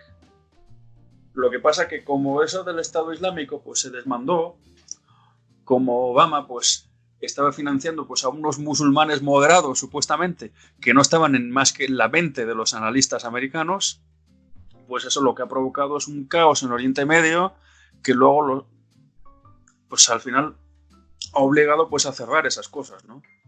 Al final, digamos que en Siria pues luchaban los americanos apoyando curiosamente pues a Al-Qaeda en Siria frente pues a al-Assad, que era apoyado por Irán y por Rusia, pero al final todos han tenido que apoyar a al-Assad y acabar con el Estado Islámico, porque aquello se estaba descontrolando. Claro, ganando más adeptos y más adeptos. Es que realmente era mucho mejor en este caso mantener a al-Assad y mantener pues a Ben Ali en Túnez o mantener pues a Mubarak en Egipto. De hecho, pues, después de que cayó Mubarak, se puso un partido islamista. Bueno, como que no sé cómo se llama, claro que lo sé, los hermanos musulmanes. Exacto. Ah, sí, exacto, sí. Hombre, sí. Dados por Hassan al-Banna, unos años después de la caída del califato, donde pues el fundamento de los hermanos musulmanes es restaurar el califato. De hecho, pues curiosamente, uno de los que influirá en los hermanos musulmanes, aunque era un laico en principio, que era Sayyid Qutb, un médico que fue a estudiar a los Estados Unidos y que quedó totalmente horrorizado por la corrupción de costumbres, ¿no? que vio, pues los adolescentes bailando pegados y cosas así, que le parecía que había una corrupción total. El tipo se fanatizó, se convirtió en uno de los líderes de los hermanos musulmanes, incluso acabó en prisión y fue ejecutado, ¿no? Pues este Sayyid Qutb fue uno de los inspiradores de Al-Qaeda, curiosamente. Esto se cuenta Reich en La Torre Elevada, que es el libro que explica cómo pues, Bin Laden fundó Al-Qaeda y fue preparando el 11S y todo lo que vino después. Pues, claro. Los hermanos musulmanes fueron los que tomaron el poder, que ojo que con Mubarak estaban prohibidos como partido, aunque luego pues, se les dio cierta cancha, pero cuando cayó Mubarak, llegaron al poder, aquello se desmandó y los militares tuvieron otra vez que poner orden, derrocar al gobierno, elegir las urnas y ponerse ellos también, ¿no? Pues en la tradición de esos países, ¿no? De que los militares pues tienen que frenar el fundamentalismo islámico. Hablando de lo que has comentado ahora del 11S, las teorías conspirativas que surgen pues precisamente poco después de que tenga lugar, en 2001, que dice, pues bueno, que Bush lo provocó todo y tal, que el edificio estaba perfectamente hecho para que se derribara. ¿De dónde crees que salen o a quién crees que benefician estos disparates, ¿no? Bueno, pues es que también la idea de la conspiración pues es algo muy americano. De hecho, pues los que inventaron el género conspiranoico fueron escritoras, además, mujeres, y en el siglo XIX, y hablaban pues de la conspiración de la banca Rothschild de Londres, cuyos tentáculos controlaban el mundo, ¿no? Sí, también lo incluyes en tu libro, es verdad. Sí. Es una idea muy americana, los banqueros y los judíos. Andrew Jackson, que fue realmente el refundador de la democracia americana, con su populismo, también culpaba a los banqueros de que estaban conspirando para destruir aquella gran nación, y luego los banqueros eran los judíos, ¿no? La banca Rothschild, y luego pues... Bueno, lo que ya sabemos. Y todo esa idea primigenia, pues han ido surgiendo pues teorías conspiranoicas del más diverso pelaje, ¿no? Respecto al 11S, pues precisamente estoy leyendo yo ahora mucho a un sociólogo francés llamado Thierry Meyssan, está hablando mucho sobre el coronavirus. Yo creo que está escribiendo artículos bastante notables, a mi entender, pero que en el año 2002 escribió un libro titulado Que ningún avión se estrelló en el Pentágono. O sea, que realmente que fue una especie de estratagema americana para tener un casus belli con el que intervenir en Afganistán. Exacto. Bueno, era una guerra familiar, ¿no? También, por lo del padre de Bush y... Sí, también... Tener la excusa para volver. Hombre, todo eso es muy discutible, ¿no? Pues, ahí las pruebas pues dependen un poco de la fe o la ideología que tenga uno. Pero bueno, eso es igual pues como el 11M también, ¿no? Pues, son cosas, son pues teorías de la conspiración que están abiertas, que no están cerradas. Nadie sabe lo que va a salir de ahí, pero bueno, yo creo, vamos, por lo que yo sé, que el 11S no fue una cosa que se tolerase, sin más. Podría decirse que, hombre, que sí, que no lo planearon los americanos, no lo planeó la CIA, pero que lo sabían y dejaron hacer, ¿no? Pues como pasó en Pearl Harbor, ¿no? En el 41, ¿no? Tú dejas... Te da algo para tener una justificación. Pues hombre, pues de eso también habla ¿cómo se llama Oliver Stone. Un libro, La historia oculta de los Estados Unidos o algo así, que yo reseñé hace unos años. Pero claro, todas estas teorías pues ya hay que demostrarlas, ¿no? Y en el fondo pues tienen ese foco del conspiracionismo, que es lo que alimenta precisamente la historia americana, ¿no? De que ellos son un imperio, están predestinados a dominar el mundo, y entonces pues siempre habrá algunos malévolos que intentan evitar eso. Son los que conspiran. Así que yo creo que son, por lo menos no...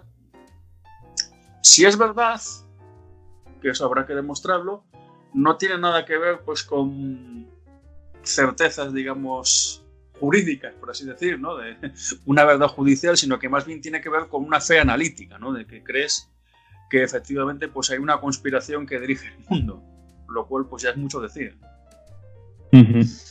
Para acabar ya el tema, tengo una última pregunta. Y es que, claro, con este motor en marcha, que seguramente, pues, de hecho, cambie de marcha ahora, con toda esta maquinaria geopolítica a raíz del coronavirus, a mí me gustaría saber qué opinas tú del papel del Islam en una posible reconfiguración mundial actual, ¿no? Pues si ahora el poder hegemónico pues cambia y lo toma y China toma el cetro, por ejemplo. Y si crees que la muerte, bueno, el asesinato de Soleimani, que tuvo lugar en enero, tendrá también algún tipo de incidencia o de repercusión en la política de los Estados Unidos. Pues eso, pues como dicen los clásicos, hay que dejarlo a las calendas grecas, ¿no? Pues son cuestiones que están por ver, ¿no? Uno de los efectos de la crisis del coronavirus sí se está viendo, ¿no? La bajada espectacular del precio del petróleo. Sabemos que pues hace ya tiempo están en marcha pues proyectos para, digamos, de alguna manera pues mitigar esa dependencia que hay del petróleo, sobre todo pues para los combustibles, pero especialmente para evitar pues que la OPEP pues siga teniendo peso, ¿no? También es verdad que todo eso son proyectos, ¿no? Porque al fin y al cabo el coche eléctrico pues no ha avanzado prácticamente nada pues desde un siglo. O sea, los coches eléctricos que existen tienen muy poca autonomía y valen pues para lo que valen, ¿no? Pues a lo mejor valen pues para no tener que repostar en Marte, ¿no? Pues tienes un cochecito eléctrico que se nutre pues de los rayos que entran en el Sol pues por la inexistente atmósfera marciana, ¿no? Entonces, como necesitas una cierta autonomía y no puedes repostar en Marte, pues utilizas un coche eléctrico, ¿no? Con paneles solares. Pero yo creo que el coche eléctrico no va a solucionar nada, por lo menos a corto, ni siquiera a medio plazo.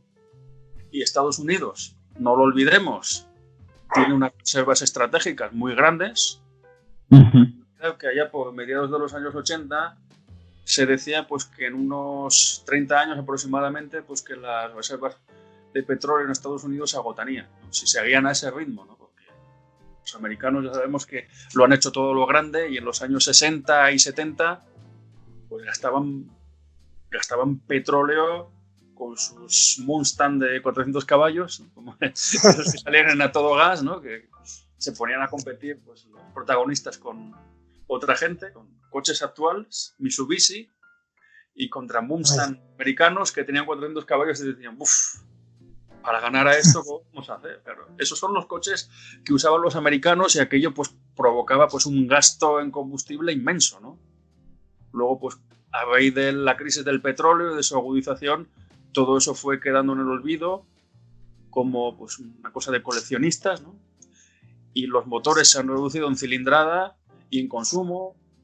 El diésel pues, ha cobrado mucho auge en los Estados Unidos como una alternativa muy económica y, ojo, también una alternativa pues menos contaminante, a pesar del problema de Volkswagen, ¿no? El caso del falseamiento, ¿no? De las emisiones de la emisión de gases.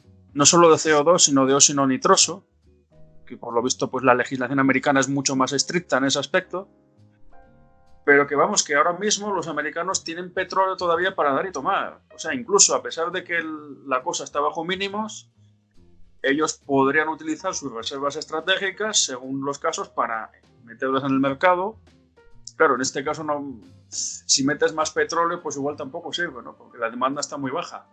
Pero si el precio vuelve a crecer, pues ellos pueden utilizar sus reservas para disminuir, o sea, para regular ese precio, ¿no? Entonces, todo eso está por ver, ¿no?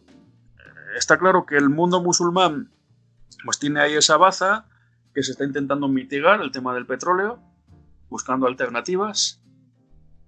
Y luego pues está la cuestión de pues hasta dónde pueden llegar pues los países islámicos a la hora de trabar alianzas y de escenificar su poder, ¿no? Porque al fin y al cabo los estados musulmanes pues más poderosos son Arabia Saudita, gracias al petróleo y todos los petrodólares que sacan para alguna manera confundir a la opinión pública en el mundo occidental, para decir que el Islam es una religión de paz y todo lo que sabemos.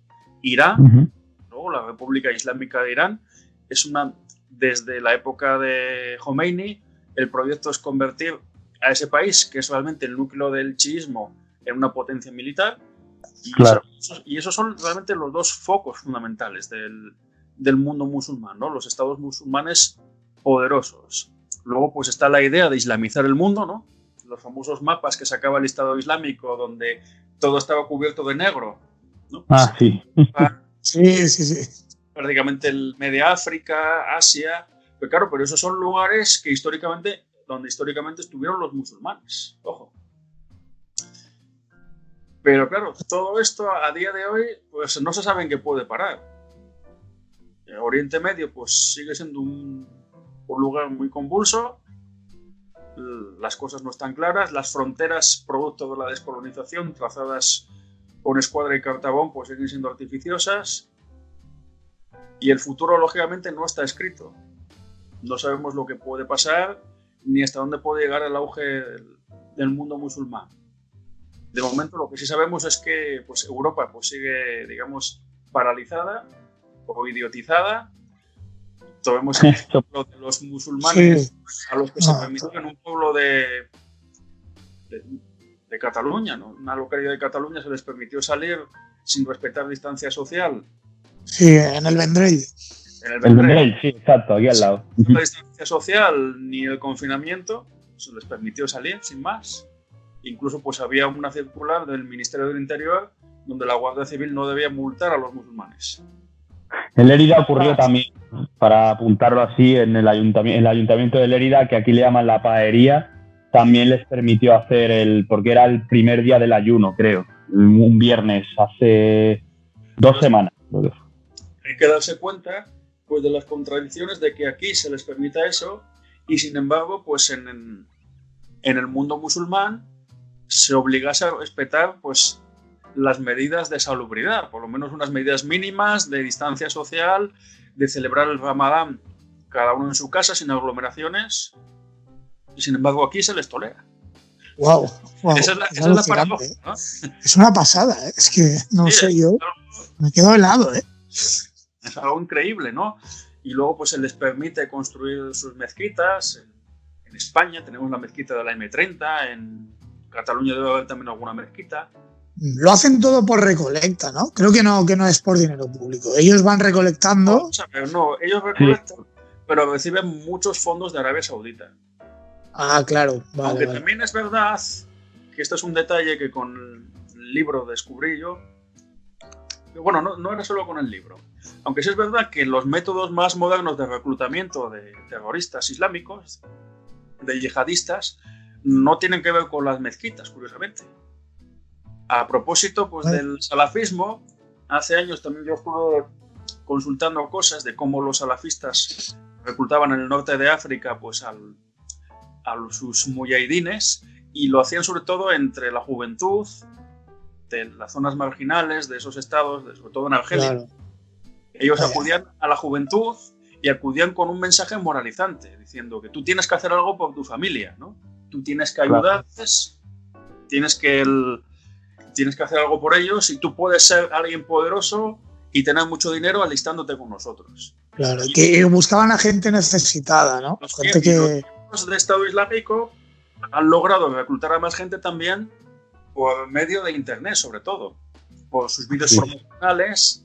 Y entonces es un efecto casi como el que produce pues, el Grand Theft Auto, ¿no?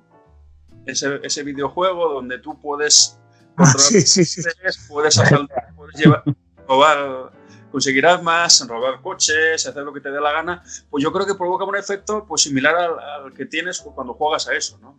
Te sientes poderoso y logras prestigio y poder muy rápidamente, ¿no? Y quieres más, o sea, es muy ambicioso el videojuego. De hecho, yo creo que se encuentra un punto de enajenación mental aquí ya, ¿no? Quiere decir, no eres capaz de discernir de la realidad. Ya aquí tienes una absorbida mental terrible. No, vamos a ver. Evidentemente, los que se meten en esos grupos yihadistas, pues tienen la cabeza pues muy sorbida, ¿no? Están muy fanatizados. De hecho, los terroristas suicidas, cuando presentan su testamento, dicen que no son ellos los que hablan, que habla Alá a través de ellos, ¿no? O sea, que son como... Es la anulación de toda individualidad, que para nosotros pues, es una forma de enajenación, efectivamente, o diríamos de alienación. Pero hay que darse cuenta también pues, de que alguien que vive en la marginalidad y que no ve salida, pues encuentra en estos llamados pues, una manera pues, de salir de ahí y convertirse en alguien poderoso rápidamente, ¿no? Yo ahora estoy pensando pues, en la comunidad negra de los Estados Unidos.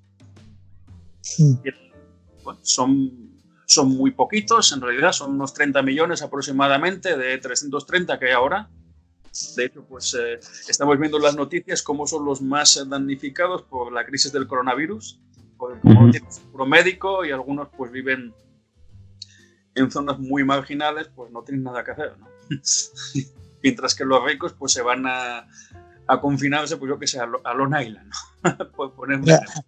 Entonces, es muy curioso, ¿no? Pues que la comunidad negra en los últimos 50 o 60 años pues ha buscado pues su identidad común de alguna manera, pues en el Islam, ¿no? Estoy pensando en el caso de Malcolm X, o incluso pues en el más reciente de Louis Farrakhan, que en el año 1995 logró una marcha de hombres negros de varios millones en Washington, D.C., si no me equivoco.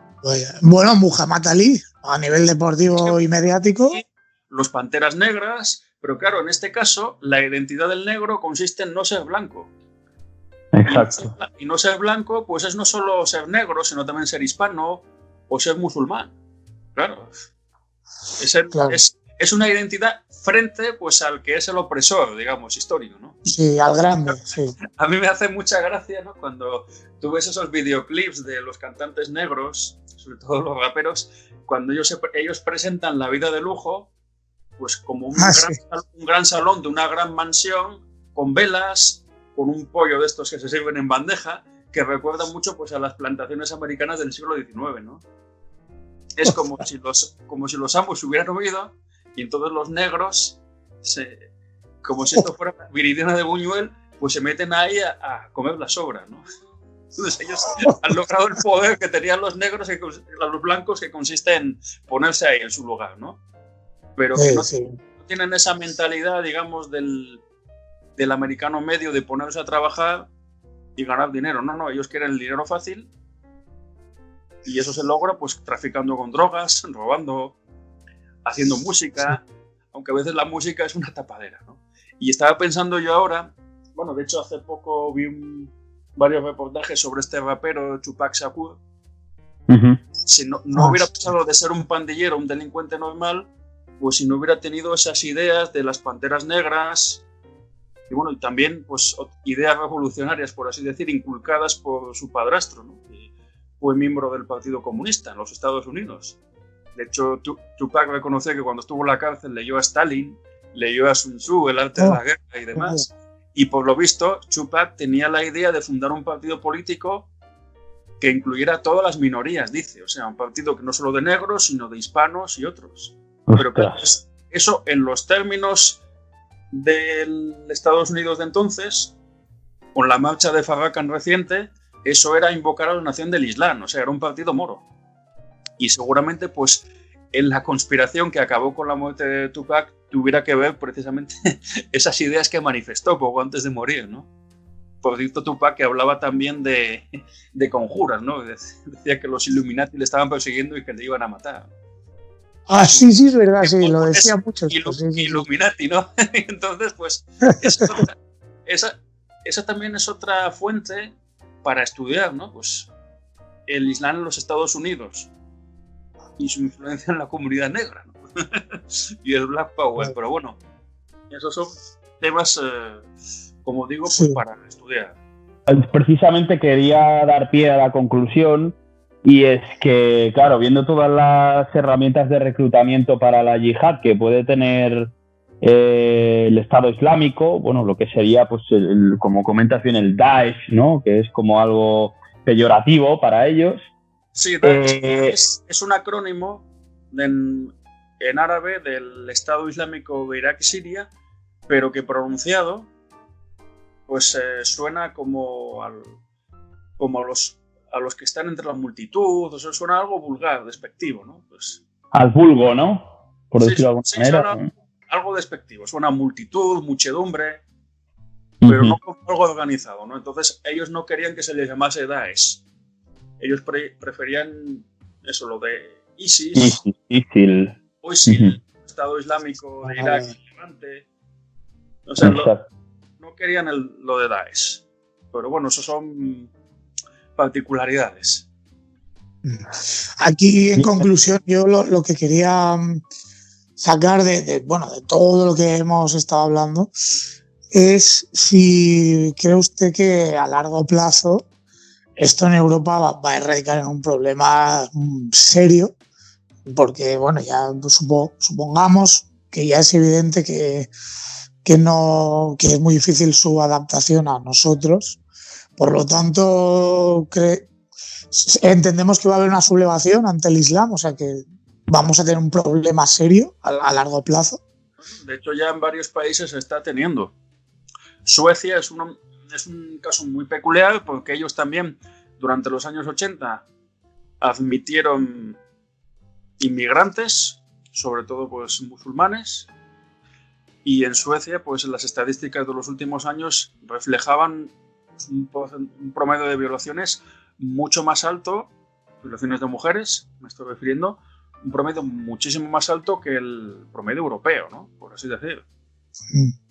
Bueno, de hecho, pues toda esta gente que acogió a refugiados y fueron asesinados por ellos, fue el caso de Francia, el caso de Bélgica. De hecho, yo me acuerdo cuando presenté mi libro, yo lo presenté en muchos sitios, estuve por América también, coincidió. Yo lo decía, yo decía, pues todo lo que ha pasado en Francia y Bélgica, de momento no ha sucedido en España. No se había producido lo del atropello de Barcelona, ¿no? Y un año después, sí.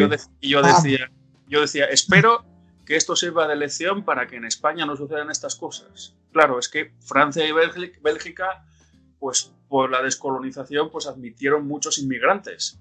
También Alemania, por cuestiones económicas, sobre todo inmigrantes turcos, como bien se sabe. Sí. Después de la Guerra Mundial, pues la población masculina, sobre todo, pues tardó en recuperarse por el tema de la natalidad también, y entonces admitieron a muchos turcos. De hecho, pues ahí tienes el ejemplo de varios jugadores alemanes en la selección de fútbol que son hijos de turcos, ¿no? Como Özil y otros. Pero bueno, sí. El caso es que eso ya lleva varias décadas asentado en Europa, en varios países de Europa. En España todavía no ha sucedido porque la comunidad musulmana era muy pequeña y estaba sobre todo pues ligada pues a, digamos, al franquismo, ¿no? Porque los marroquíes que lucharon con Franco se asentaron pues en el barrio de Tetuán, en Madrid, como es bien sabido, pero era un grupo muy pequeño en el fondo. Y sin embargo, pues España pues, se ha ido nutriendo de inmigrantes musulmanes en las últimas décadas. Nunca al nivel pues, de lo que ha sucedido en Francia, ¿no? También un poco por las cuestiones jurídicas, ¿no? Por la diferencia esa entre el ius solis y el ius sanguinis. Sí, exacto. Pero que quiero decir que eso puede llegar a suceder en España también. En Inglaterra ha pasado mucho también últimamente. Yo me acuerdo que en una de las presentaciones que hice de mi libro decía ante gente que no conoce la realidad española, por lo menos no tiene por qué conocerla, más allá de lo que digan las noticias y las agencias de prensa, que yo esperaba pues, que eso fuera el ejemplo de lo que no debía de hacerse en España, ¿no? De que España todavía estaba a tiempo de evitar pues, esas situaciones tan lamentables y que en el fondo pues, pueden llevar a la descomposición por lo menos del modo de vida o de la identidad que tenemos en España, ¿no? España puede seguir siendo un Estado unitario, pero puede convertirse en un Estado musulmán, ¿no? Pues si la cosa prolifera, pues como en Francia, o como en Bélgica, o como en Alemania, ¿no? Por así decir. Pues, yo claro, esta situación y lo que quería comentar antes de todas las herramientas que tienen, que parece que son como casi omnipotentes, ¿no? Para reclutar. Claro, yo veo y he leído alguna vez que el estigma hacia la comunidad musulmana incluso atraería más adeptos. Entonces, yo lo que me pregunto es, y por supuesto ninguno de los tres somos expertos en encontrar una solución, pero ¿cuál sería, crees tú, la posible solución para evitar todo esto, ¿no? Que al final es una rémora para, como tú bien dices, pues recuperar el sentimiento de la nación española y etcétera. Hombre, pues soluciones, restricciones a la inmigración, desde luego, aunque pues depende también pues, de todo el entramado jurídico. Eso le pasó a Trump, que prohibió la entrada de refugiados que venían de Oriente Medio, pero al parecer un juez le tumbó esa iniciativa, ¿no? Por lo que yo sé, pero bueno, vamos a ver, medios hay, la cuestión es cómo utilizarlos y luego pues hay que ver pues cuáles son las corrientes que hay en una sociedad dada, ¿no? Porque en el fondo en España, ¿a quién le interesa más la inmigración? Pues a los partidos de la izquierda sociológica, ¿no? Por utilizar una denominación yo creo que más ajustada, ¿no? Pues al PSOE, a Podemos. Indefinida, ¿no?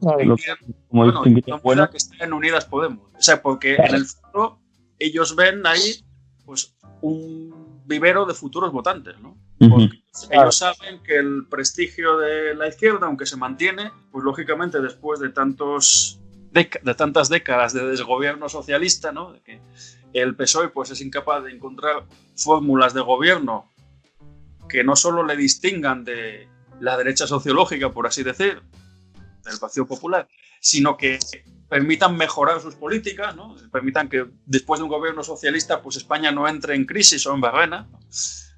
Pues entonces han ido perdiendo apoyo, lógicamente. Ni de lejos van a lograr una mayoría absoluta pues como la que tuvo Felipe González, o una mayoría simple como las que logró Zapatero 2 veces, sino que sus guarismos electorales pues ahora mismo son muy bajos, y entonces pues quizás esperan pues en el futuro, aprovechando pues el declive demográfico en España, ¿no? Que es una sociedad muy envejecida, que a base de atraer inmigrantes que estarán dispuestos a trabajar por muy poco dinero, aunque luego pues muchos de ellos viven de ayudas, como bien sabemos. Sí. Pero no por discriminación, ¿no? Que dicen es que dan ayudas a los extranjeros y a los españoles no. Lo que pasa es que las ayudas están pensadas pues para familias numerosas, y como el mayor número de familias numerosas se da en la población inmigrante, pues son ellos los que copan las ayudas. Claro, el patrón que los requisitos son esos. Claro. Lo cual pueden ser también trampas legales o, bueno, pues también exigencias, porque las ayudas lógicamente van a ser limitadas. Pero bueno, pues es una manera de que los inmigrantes se nutran de esas ayudas, ¿no? Y de hecho eso genera un efecto llamada, y entonces pues los políticos de esa izquierda sociológica calculan seguramente pues con cierto tino pues que en unas décadas pues sean un núcleo importante y que acaben siendo sus votantes, claro. Una perspectiva, digamos, electoralista, ¿no? De que esta gente me va a votar, yo los traigo. Es un mecanismo de ingeniería social brutal. De ingeniería social o en fondo de inconsciencia, ¿no? Porque no piensan más allá pues de... Sí, claro, no, sin pensar en el largo plazo, claro, pensando en el...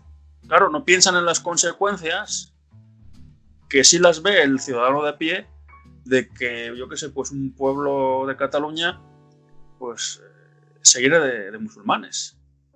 Claro, porque hay muchos pueblos en España que, claro, como están despoblados, pues llega la inmigración y de repente te encuentras, pues yo qué sé, pues en un colegio que la mayor parte de los niños pues llevan el velo, ¿no? Porque claro, yo en mi práctica diaria pues he visto alumnos musulmanes, muchos pues estaban occidentalizados, no tenían ningún problema con eso, pero otros sí van sobre todo mujeres, van a la ultranza musulmana de siempre. Quiero decir que eso es una realidad que está ahí. Claro. No, es que esta inquietud existe, porque, por ejemplo, con el inmigrante suramericano, el inmigrante chino, no hay este tipo de inquietud, de decir, es que está pasando. Es diferente la sensación. Sí, es muy diferente. Sobre todo, bueno, los chinos pues también son una comunidad peculiar, como bien sabemos. Sí. A veces para bien, ¿no? Porque ellos enseguida, antes de que el gobierno decretara la alarma, cerraron sus tiendas, ¿no? Pues conociendo la experiencia china, ¿no? Por lo del coronavirus. Claro. Pero bueno, que la comunidad musulmana pues es refractaria a la sociedad que la acoge. Eso es un hecho. Sí. Y hay una serie de motivos que hemos estado aquí desgranando. Y con eso hay que contar, ¿no? Porque no solo puedes contar con que pues en el futuro pues los hijos de los refugiados o de los inmigrantes que traigan aquí pues te voten, sino que hay que contar qué tipo de políticas vas a tener que hacer luego con esa gente. Y luego pues claro, imagínate pues que un candidato a la presidencia del gobierno en España pues es musulmán. Claro, o que se crean ellos sus propios partidos, una vez integrados aquí. Vamos a ver, igual que hay un alcalde musulmán en Rotterdam o un alcalde musulmán en Londres, Inglaterra o todos los países que no cité antes, pero que también ha sufrido esto, ¿no? Los atentados yihadistas en Inglaterra han sido constantes también, no solo en Francia. Entonces, claro, démonos cuenta de que eso puede llegar a pasar en España. Hoy día parece que todavía está lejos la cosa, pero hay un partido islamista, el PRUNE, Renacimiento y Unión, que se fundó hace unos años. Entonces, pues no sabemos el alcance de estas cosas. Nada positivo ni halagüeño, la verdad. Acojona un poco, ¿eh? Bueno, tampoco hay que ponerse lo peor. Lo que hay que hacer llegar a un punto medio. Hay que ponerse en perspectiva. Porque ya estamos viendo que en otros países lo que está sucediendo, y entonces España pues no ha llegado todavía a eso y es posible evitarlo. La cuestión es que para evitarlo pues hay que poner unos mecanismos que ahora mismo pues no se están poniendo, lógicamente. Ya. Claro, además bajo la coartada de que eso es racismo o si es xenofobia, y no tiene por qué ser así. Evidentemente, no, para nada. Los musulmanes como tales pues no tienen por qué ser, pues no tienen por qué ser, digamos, yihadistas todos. No, claro, para nada.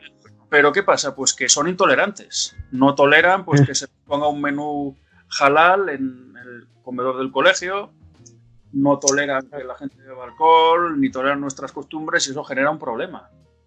Claro, a ver, pasa que las generaciones de jóvenes escogerán dos caminos. Claro, que además quieren quitar los crucifijos de las aulas, y claro, la gente pues que es progresista y que es anticlerical pues les aplaude incluso, cuando no se dan cuenta pues de que el quitar el crucifijo no es para defender un ateísmo, sino todo lo contrario. Claro, es para implantar el Islam. ¿Se dan cuenta? Sí, está claro. Bueno, pues don José Manuel, muchísimas gracias. Muchas gracias por su tiempo. La ocasión de participar. No, y esperemos que vuelva usted algún día con temas igual de interesantes y enriquecedores.